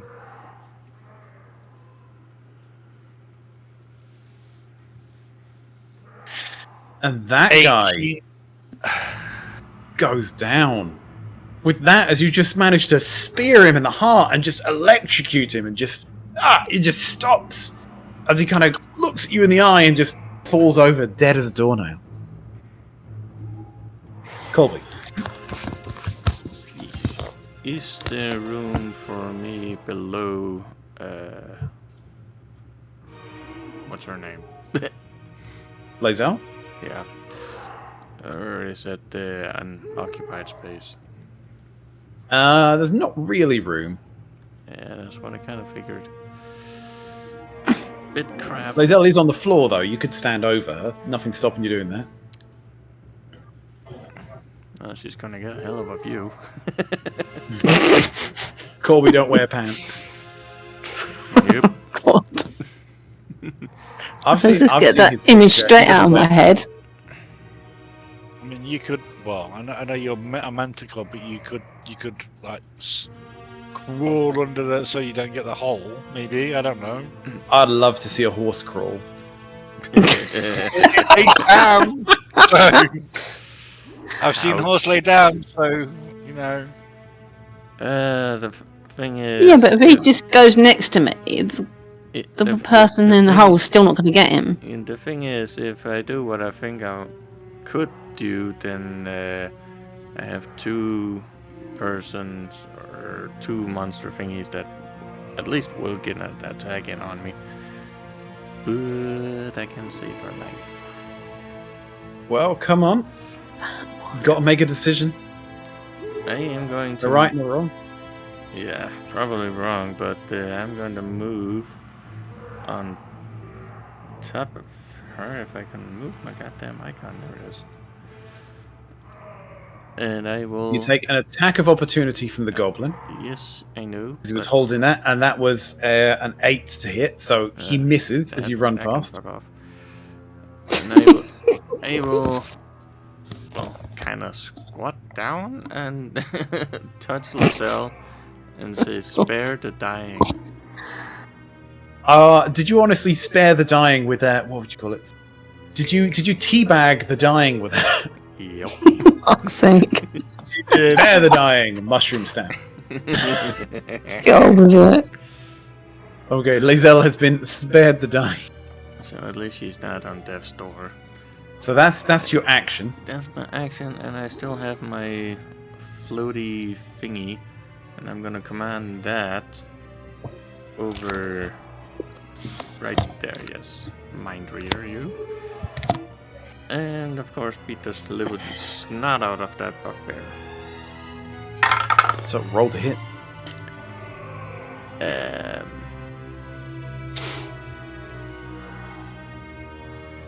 hell is it? There it is. 13 to hit. 13's not going to do it. Yeah, well, it was worth a try.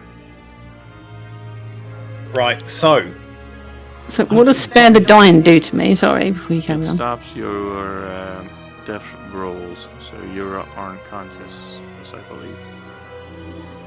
Okay, that's cool. yeah, you're just Basically unconscious. takes The one goblin's hit. going to hold an action again. That brings us down to George. Touch a living creature with 0 hit points. The creature becomes stable. I will You're still do down, but you're not hand- dying. hand crossbow against Cool. the bugbear. Right, roll to hit. Yeah, just without the penalty thing. 26 to hit. Definitely going to hit. Just put a scratch. 10 points of damage. Looking bloody, but he's still up. Right, same thing again. Hand crossbow against the bugbear. 27 to hit. Might hit. Well, Barely. Just a scratch. Again, 10 points of damage. How do you want to do this? Right between his eyes. excuse me. And with that, plonk. And again, the arrow just smacks him between the eyes, and he just keels over dead. And you just hear, right? You just hear that plonk and that fleshy sound. You just hear a goblin say, Are we winning yet? They're all gone. as the sounds of battle die down. So if I now round the corner and I look in the arrow slits, would I be the first to shoot or would he shoot first? He would shoot first. He can certainly try. Right. So, I would take Do via the stairs so I can have a straight aim at him. right, that's an 18 he's rolled. 18 is my AC. And he does... Miss. Why is that got... He does 3 points of piercing damage. Oh no. So much critical damage. Crappy damage, more like. Says the unconscious one. So I will not do the penalty thing, but I will shoot directly at him with 19 to hit. Definitely hits someone whose AC is, not 90. For 9 points of damage. That's more than he's got. It's his first and only hit, and that's more than on this HP. And with that, this guy just collapses dead. And I think that is a great place to leave it there. 9 o'clock. Yep. Lazelle is unconscious. Colby is teabagging her. George has finally managed to do some damage after unjamming his crossbow twice. And somehow Synth has just ran into the center of it and has just come out of it unscathed. How the hell did that happen? We don't know. And with that, you've opened the front door to Cragmore. Just zoom out for a second. How much of this is still unexplored?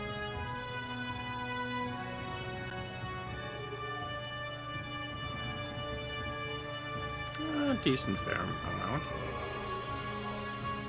Who knows what else is in there? Well, I hope everyone already came to welcome us. Oh, I hope everyone didn't burn all their spells, all their short rests, all their their second winds, their action surges. I hope we don't need those later. Right, but yeah, I think that's the place to leave it there, and we'll have to come back in. That's calendars. Oh, God. Right, so, quick look. I can't do October, but you already know that.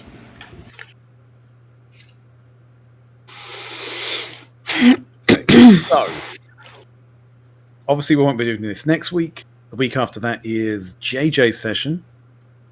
And yeah, I think the earliest I can do it is the 8th onward. September. 8th of September, 8th, 15th, 22nd. Yep, that's cool with me. The 8th? Yep. Weird. Should be It's okay. it's a Sunday, so it's good. Okay, let's all pencil that in on the 18th, and let's see if we can't TPK this bad boy. 8th. 8th.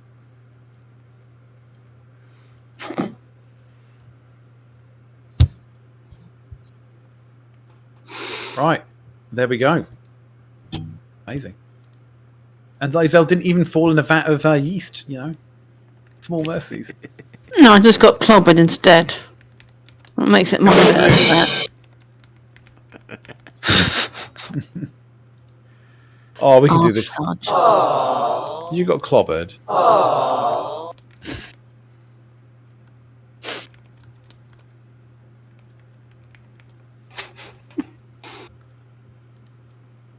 Loot the room. Well, loot the area. Right. Okay. Do we have anything else before we close the session? Nope. Loot. Didn't do the comp, so. How's everyone finding level 5? The 2 attacks. Okay, if we get good dice. That's always the case. But see, you were killing it, Synth, there, weren't you? Yes, I was. At the end, especially with that nat 20, that ups my damage. Especially while my things are light as well. The only thing you learnt this session was stay away from baby owlbears. I still haven't used Hunter's Mark. You should. You know, you can just move it along as you do. Yeah, but it's Say a bonus action. Because you use your bonus action to attack with your crossbow. Can we say bye-bye to Twitch before you carry on talking? Yep, let's do that. Right. Bye, Twitch. Bye, Twitch. Hey, Twitch! Boom. See you next time. Good luck with the MOT, Ratbait.